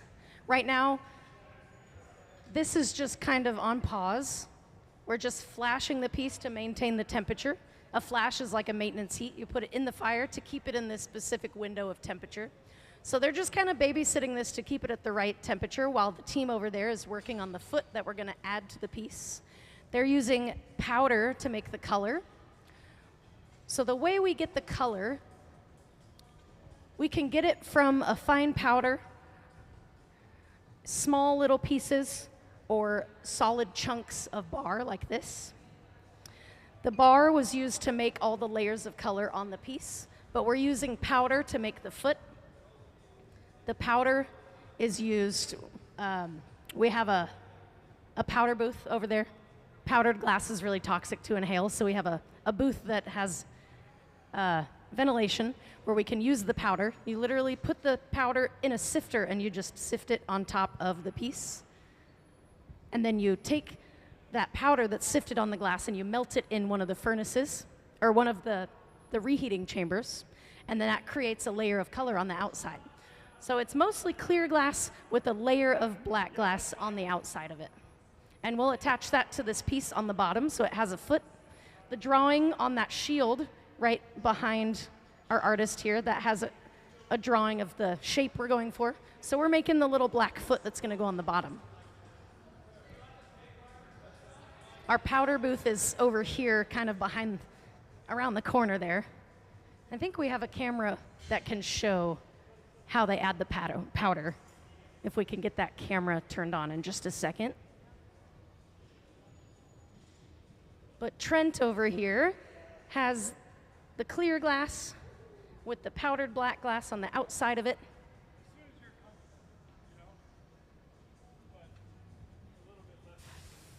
We're going to shape that up and then add it to our piece once they're ready and they have all the layers of color. They might be done with the color. But Trent is going to encase the black layer of glass with a small little layer of clear on top of it. Then we'll shape that up and we'll add it to our piece.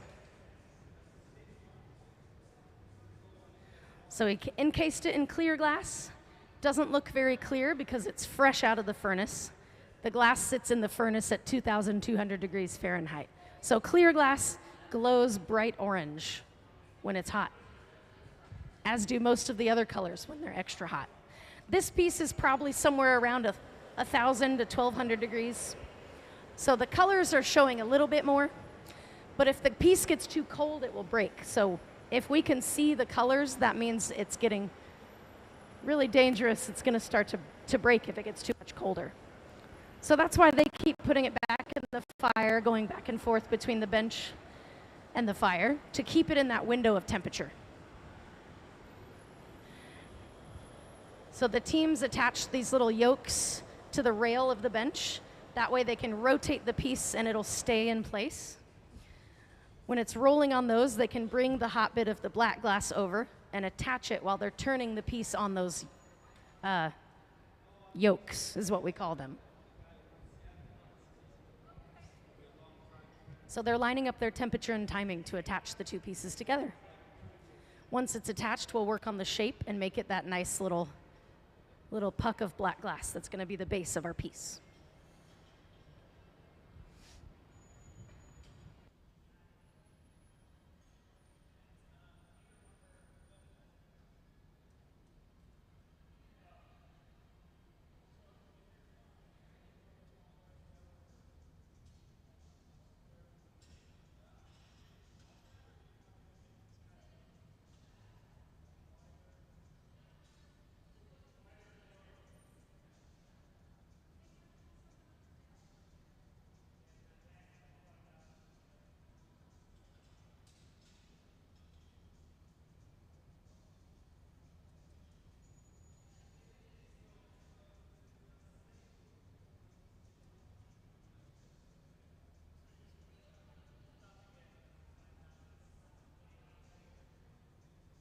So the piece on this pipe right now is, and it's not exactly, I'm kind of guesstimating, but it's probably around 30 to 35 pounds right now. We're about to add a couple more pounds by attaching that part on the bottom.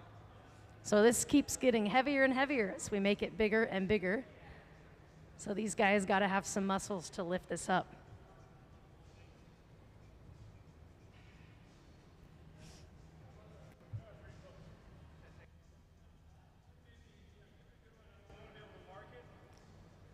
So the amount of glass on there is around 30 pounds, but it probably feels a lot heavier because it's on the end of that stick. That's like the difference between holding a bowling ball or putting it in a shovel and then holding the end of the shovel and picking it up. It feels way heavier on the stick. And it's really big, so it's heavy on its own. So these guys are lifting a lot of heavy weight right now. That's why they're all taking turns who's doing this part. It gets really tiring. So they are marking the part of the piece they want to attach for the bottom. They're scratching the bottom of the piece with another piece of glass. It leaves a little mark. Shows them exactly where the center of the piece is. That way when it's rotating, they know where to stick this hot bit of glass. It's all moving around, so they're sculpting moving targets right now.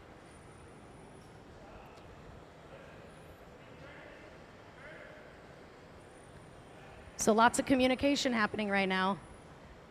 He's telling him when to turn, when to stop turning, telling him if it's attached, when they're going to take it off, how they're going to take it off, which direction to turn the pipe. So this moment can be pretty stressful. There's a lot of moving parts. It's all hot. It's loud. It's exciting. They're going to remove this from the pipe that's over here so that it's all attached to the pipe that's on the rail. So cutting through the hot glass with what are called diamond shears.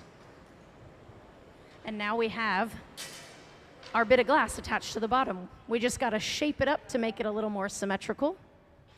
And now the piece is all the more heavy that we added this big blob of solid glass to the bottom. Ooh. This is a good day for all of you to be here. This is very exciting stuff today. But now we have the base of our piece. We just got to shape it up. And then we can take the piece off the pipe to start working on the top.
So we're working on shaping up that foot.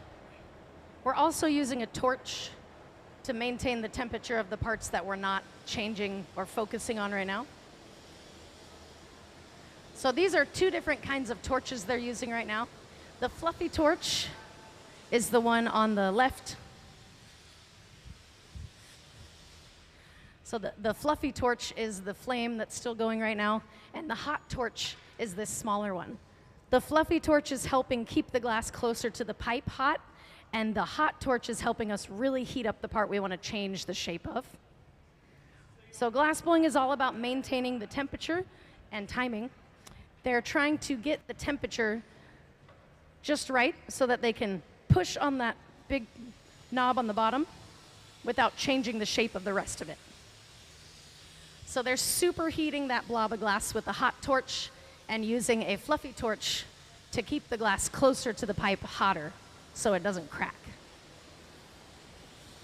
The bottom of the piece is the first thing in the fire and the last thing out, so it gets hotter faster naturally.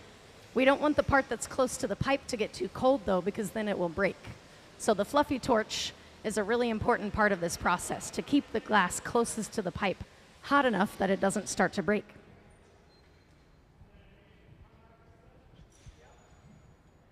And then, of course, in between each time they're doing that, Gabe is flashing the piece. A flash is a maintenance heat to make sure the whole thing stays in that window of temperature we need it to be so that the piece doesn't break or get too hot and melt. So we're really heating up that bottom part so that they can shape it into that little puck shape they want for the base of our piece. That solid blob on the bottom is just a big blob of solid glass, so it takes longer to heat that amount of glass up. So they'll be going back and forth between using the torches and heating it up in the fire, and even doing both at the same time, like he's doing right now.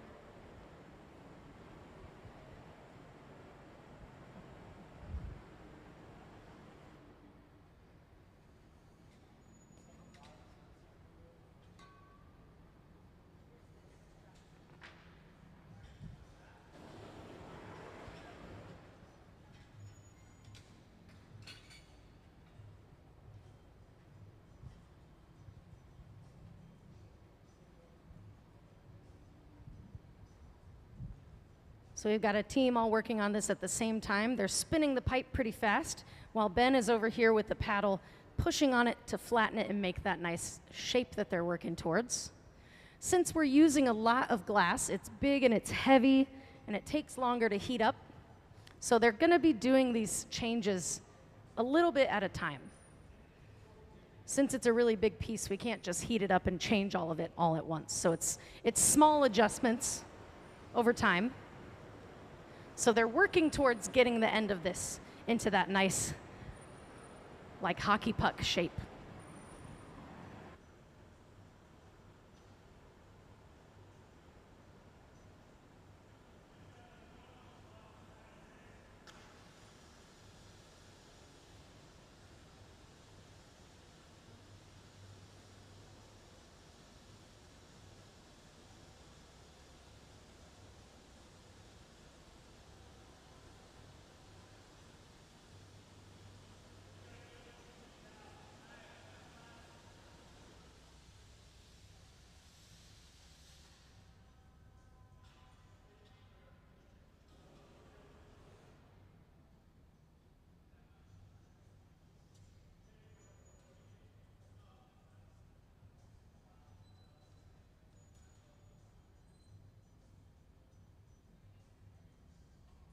Notice we're using these set of doors that we keep opening and closing.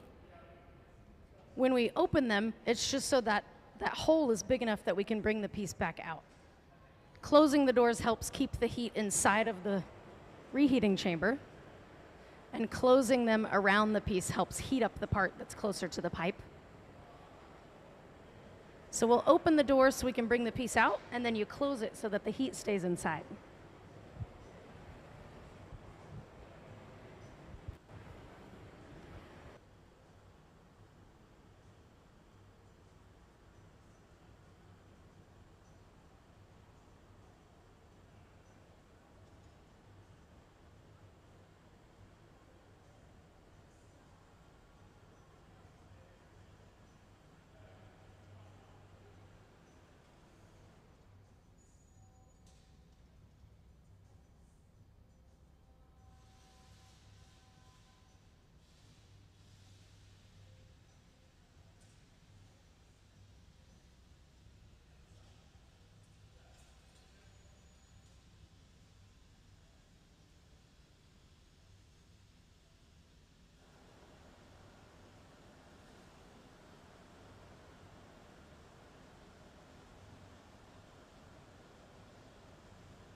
So using some paddles and the heat of the glass, they were able to push that to make it into that nice shape.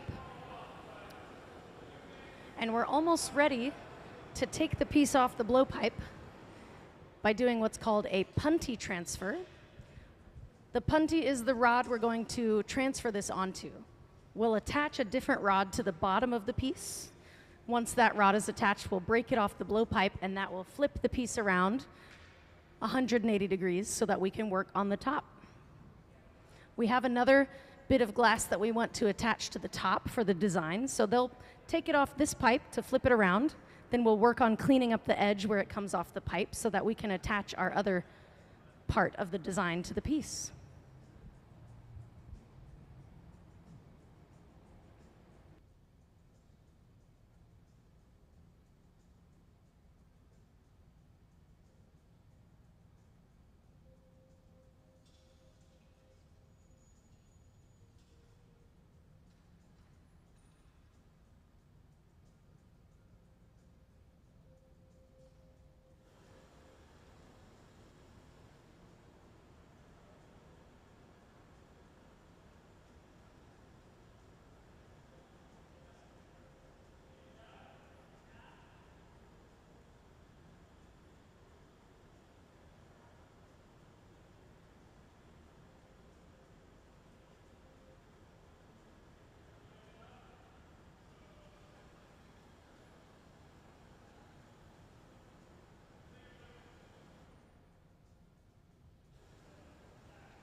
So because the bottom of the piece is just a solid piece of glass, they're trying to get it nice and hot so that they can finish off the shape of that design.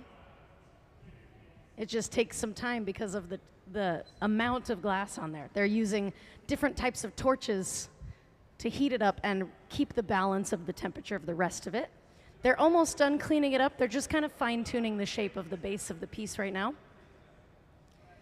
We need to finish that shape because once we take the piece off the blowpipe, you can't really do anything else to it. So they're really refining the bottom part of it so that they can take it off the pipe to start working on the top. So they're using several paddles just to keep this in a really nice symmetrical shape. And because it's heavy, we've got a lot of people working on this one piece.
So we're about to transfer the piece onto a different rod, which will flip it around so we can work on the top. It's attached to the blowpipe by the top. So to change that shape, we have to take it off the pipe, but we have to attach it to a different one before we take it off the one it's on now so we can continue to work on it. So on the far left of the studio, Gabe is getting our punty ready for the piece. And the punty is the name of the rod that we'll transfer the piece onto. So he's bringing the punty over here. At the right temperature and timing, we can attach the two rods and then remove the piece from the blowpipe.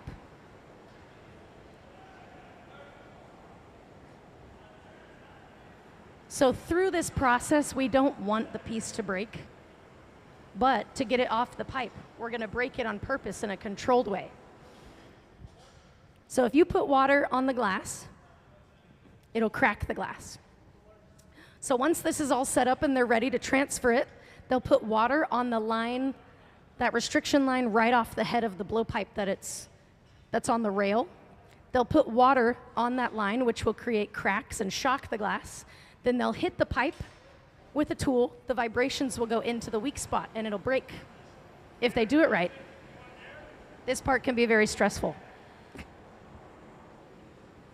So it's attached to both of the rods right now. We need to remove it from the rod that's on the left so that it's attached to the one that Gabe has here on the right, on the outside of the bench. So water on the jack line, cracks. They'll hit the pipe with the tool. It'll break. And now it's attached to the punty. It worked. Let's give these guys a hand. That's a hard thing to do. So now we've flipped the piece around. We can work on the top while it's attached by the bottom instead of the other way around. We're going to get it off the transfer rod that it's on now, the same way we just broke it off the pipe. When we're done with the piece, we'll break it off the punty. And we can work on the glass when it's cold as well. There's a cold shop behind the hot shop. The hot shop is where you work with the glass when it's hot. The cold shop is where you work on it after it's cooled down. You can grind into it, you can polish it, you can cut it in the cold shop. So once we take it off the punty, they will take it to the cold shop and they'll polish up the bottom where it breaks off the punty. But right now they're going to work on the shape. If you got here later on today, we have a piece of paper on the shield right in front of the glory hole or the reheating chamber. That's the shape we're working towards. So we have the foot, we have the body, and we have the top, or the top of it is in the garage, which is this silver box over there. The garage holds the piece at a temperature where it won't break, but it won't move either. So it's just kind of on hold inside the garage. Once the top of this piece is ready, we'll bring that part out and we'll attach it to the piece. And we'll have all of it right there. We got to work on the edge where we took it off the blowpipe, though.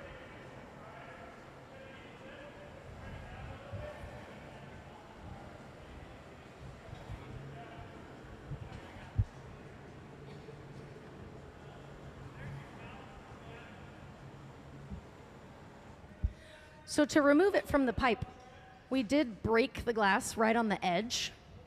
They've been getting it hot so they can clean up that edge. It doesn't break in a perfect line, so it's a little jagged. They're going to heat up the top so that they can clean the edge up. They're going to use calipers to make sure the piece that we already made that's in the garage is the same size as the opening of this piece. That way we can take them and stick them together, doing a process with the heat and the timing. They'll stick them together. The technique is called an incolmo. So it's just connecting two open forms of glass together is incolmo.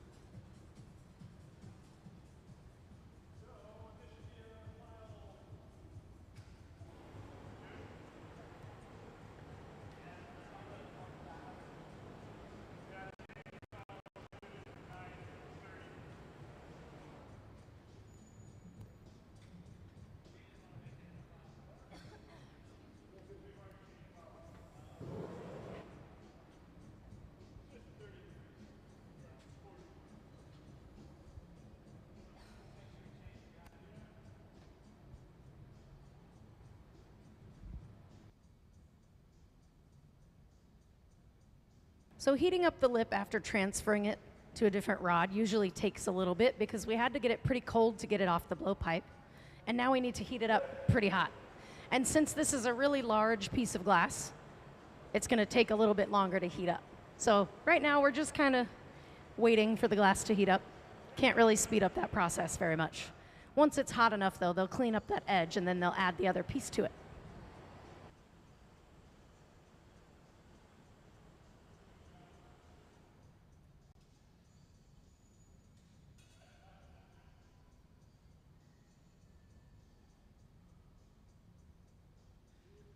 So Trent on the far left has taken the piece that we're going to attach out of the garage and put it into the fire to get it up to temperature so that we can attach it.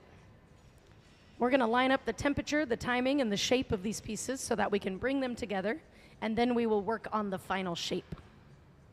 So we made this other piece on the far left first thing when we started after lunch, and it's been sitting in the garage staying at about 1,000 degrees while we work on the main body of the piece. Now that we're ready, we can bring it back out of the garage and attach it to the main form.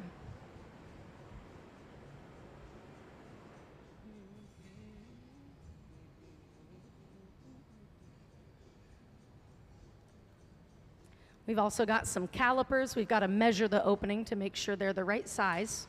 We want the opening on this piece and the opening on the one on the far left to be the same. So when we put them together, there's not a gap or a weird bump. So we're working on making them the same size and the right shape.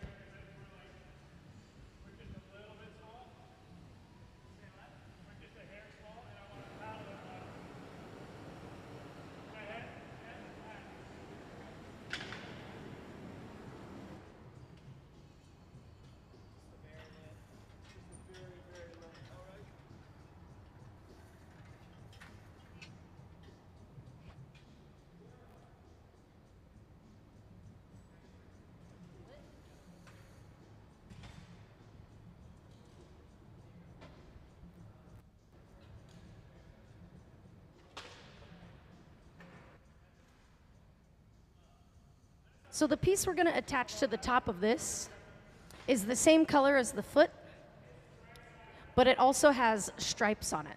So it's black with white stripes. We did what's called a cane roll-up earlier to create the stripes. So to make the stripes, you pull the glass to make these thin lines, and then you add these to the bubble. You put them on a tray, and you roll the glass over the tray. It picks up all these little strands, and it puts stripes on the piece. So the top of the piece that we're going to add to this is black with white stripes. And the foot of the piece is also black glass. All the colors tend to look a little bit orangish when they're hot. So when this cools down, those colors are going to be a lot more bright, a lot more vibrant, like the cold pieces on the table over here. You can really see those colors because the glass is cold. This piece is hot, so the colors are a little bit dulled down. They hide behind the heat a little bit. But we're getting ready to put the two pieces together. Trent has the cane roll-up piece that we're going to attach to this. This technique is called an encalmo. We're going to put the two pieces together. The heat of the pieces will attach them.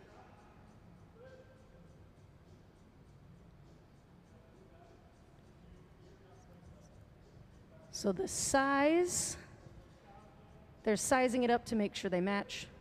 And when they're ready, they will stick them together. Hot glass sticks to other hot glass. So they'll fuse them together by using the heat.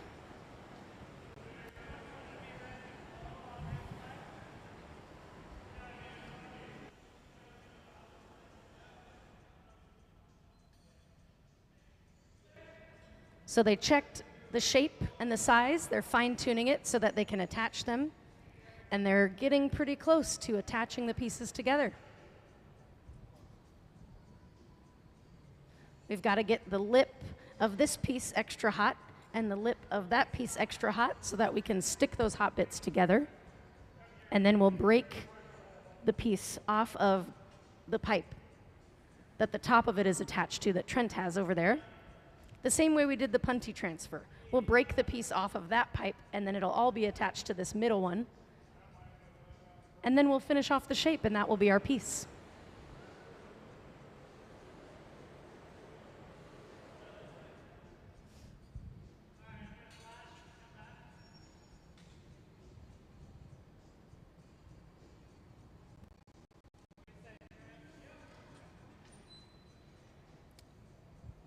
All right, so these guys are going to stick those two bits of glass together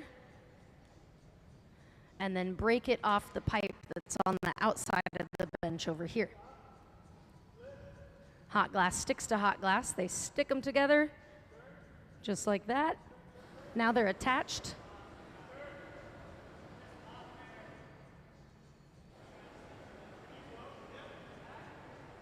They're just trying to center the piece up before they remove it from the pipe over here to the right.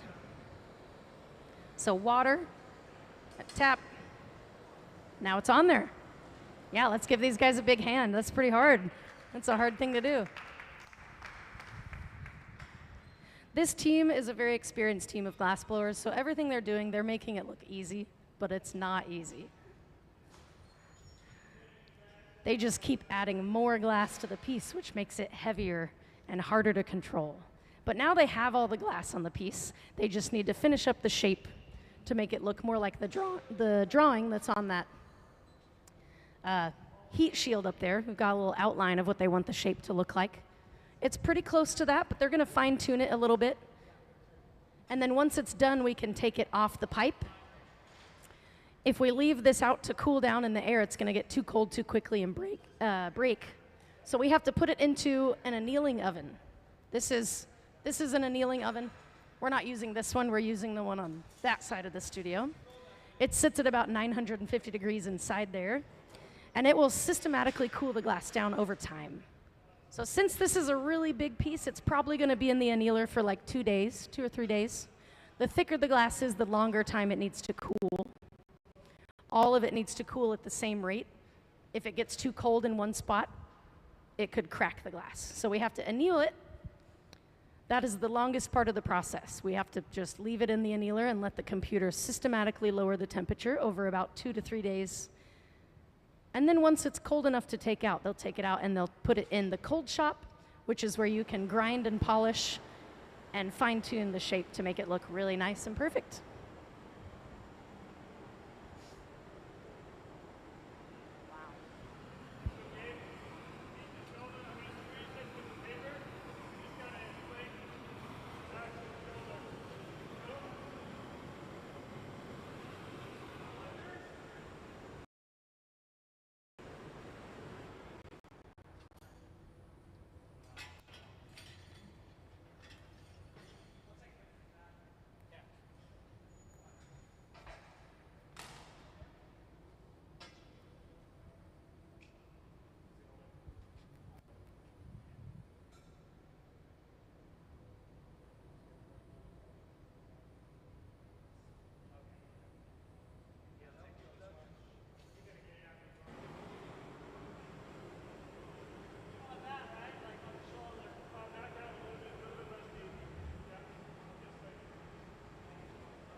So they're going to work on fine-tuning the shape of the shoulder of the piece right now and the part that they just attached. They broke it off the pipe it was attached to, so they need to clean up the spot where they took it off the other rod. The glass doesn't like break in a perfect line, so they're going to clean up the edge where it broke off and then just kind of fine-tune the shape. It's getting really heavy, so now we need 3 people to pick it up. We got this little tool that helps us do that. And now we just got to clean up the shape, fine-tune the shape of that shoulder.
So what they're doing right now is working on blowing out the shoulder of that piece.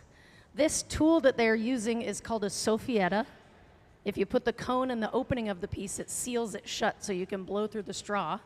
They're heating up the shoulder of the piece so that they can use the soffietta to blow it out and make it a little bit more prominent. But since this is a really big piece of glass, they have to do it little by little. So it's not really big dramatic changes that you're seeing. It's very small ones that are adding up. So they're slowly expanding the glass up at the shoulders to make it a little bigger, fine-tuning that final shape.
So what they were doing when they were using this over here was smoothing out the sides to make it nice and symmetrical. It had a little lump in it they didn't want, so they used this. This is newspaper soaked in water. So it's a big piece of newspaper that they soaked in water and then they sprayed it.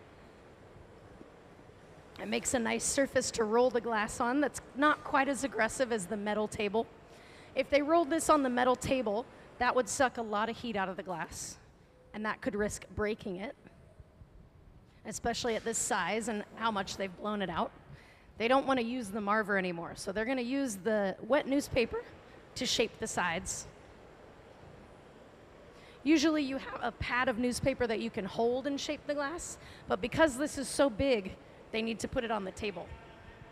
So that's what that was about, why they did that. And we're really just fine-tuning the shape now before we put it into the annealing oven, where it'll stay for a couple days, cooling down slowly. As it cools, those colors are going to brighten up. They all look a little bit dull right now, but the colors are like these strings of glass here. The colors are going to be really bright and vibrant. Blue and green and red and yellow, black and white.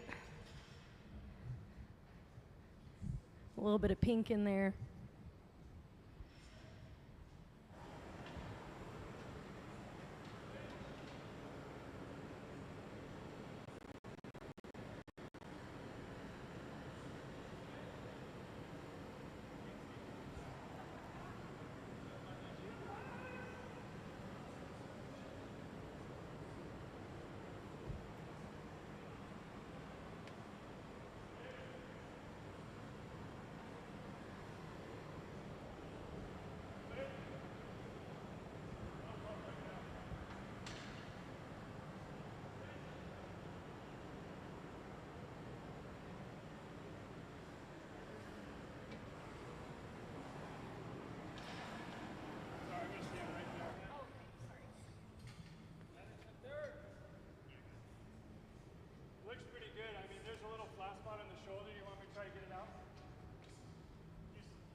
So now the team is working on the edge of the top of the piece. They're going to clean up that edge so that it's nice and symmetrical. When they removed it from the pipe it was attached to, it didn't break in a perfect circle. So they got to clean up the edge where it was jagged, broken glass. So they're going to take some scissors and cut through the hot glass to get rid of the uneven parts. But it's got to be the right temperature. Right now they're stretching and pulling it to make that neck of the piece really elongated, make it nice and tall, like the drawing that we've got up there. They're stretching that out. They got to get it hot enough that they can take our shears and cut through it.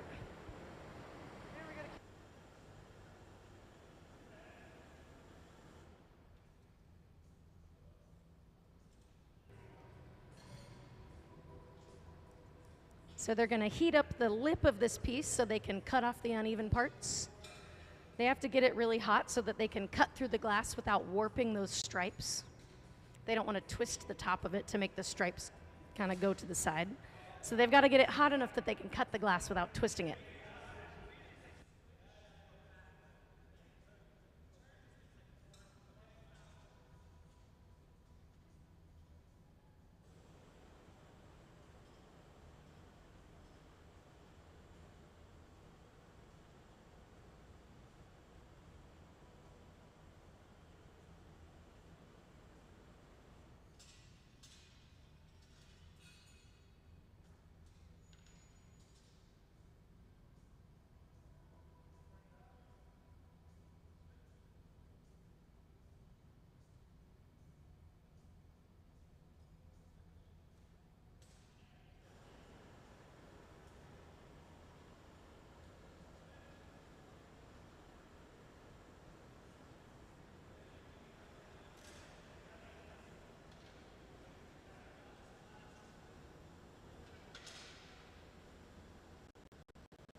So as you can see, as long as you keep the glass hot, you can work on it for hours.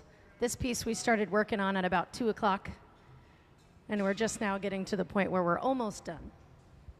Earlier this morning before lunch, we made a piece, and it took the whole time before lunch. So this is our second piece of the day. As long as the glass is hot, you can work on it for hours and hours. You'll get tired before the glass does. As long as it's hotter than 1,000 degrees, you can continue working on it. Once this piece is finished, it'll go into the annealing oven, which is that big box over there. It has to cool down slowly in a controlled way. So we have a computer system attached to our annealer that will systematically cool the temperature down over about 2 days Since this is a really big, really thick piece of glass, it'll take longer to cool down than a smaller one would. So this will be annealing for quite a while inside that box. Once it cools, we can take it out and it'll still be in one piece. If we leave it out here to cool down, it'll get too cold too fast and it'll just shatter within a couple minutes. That's why they have to keep taking it and putting it back in that fire so that it doesn't get too cold and start to break.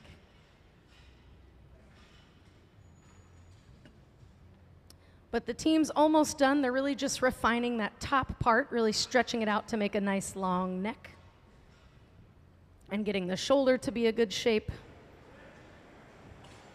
They've got to take some shears and cut through the glass to get rid of the uneven part at the top, which is what Ben is doing right now. It's kind of hard to see, but he cut through the hard glass, or the hot glass.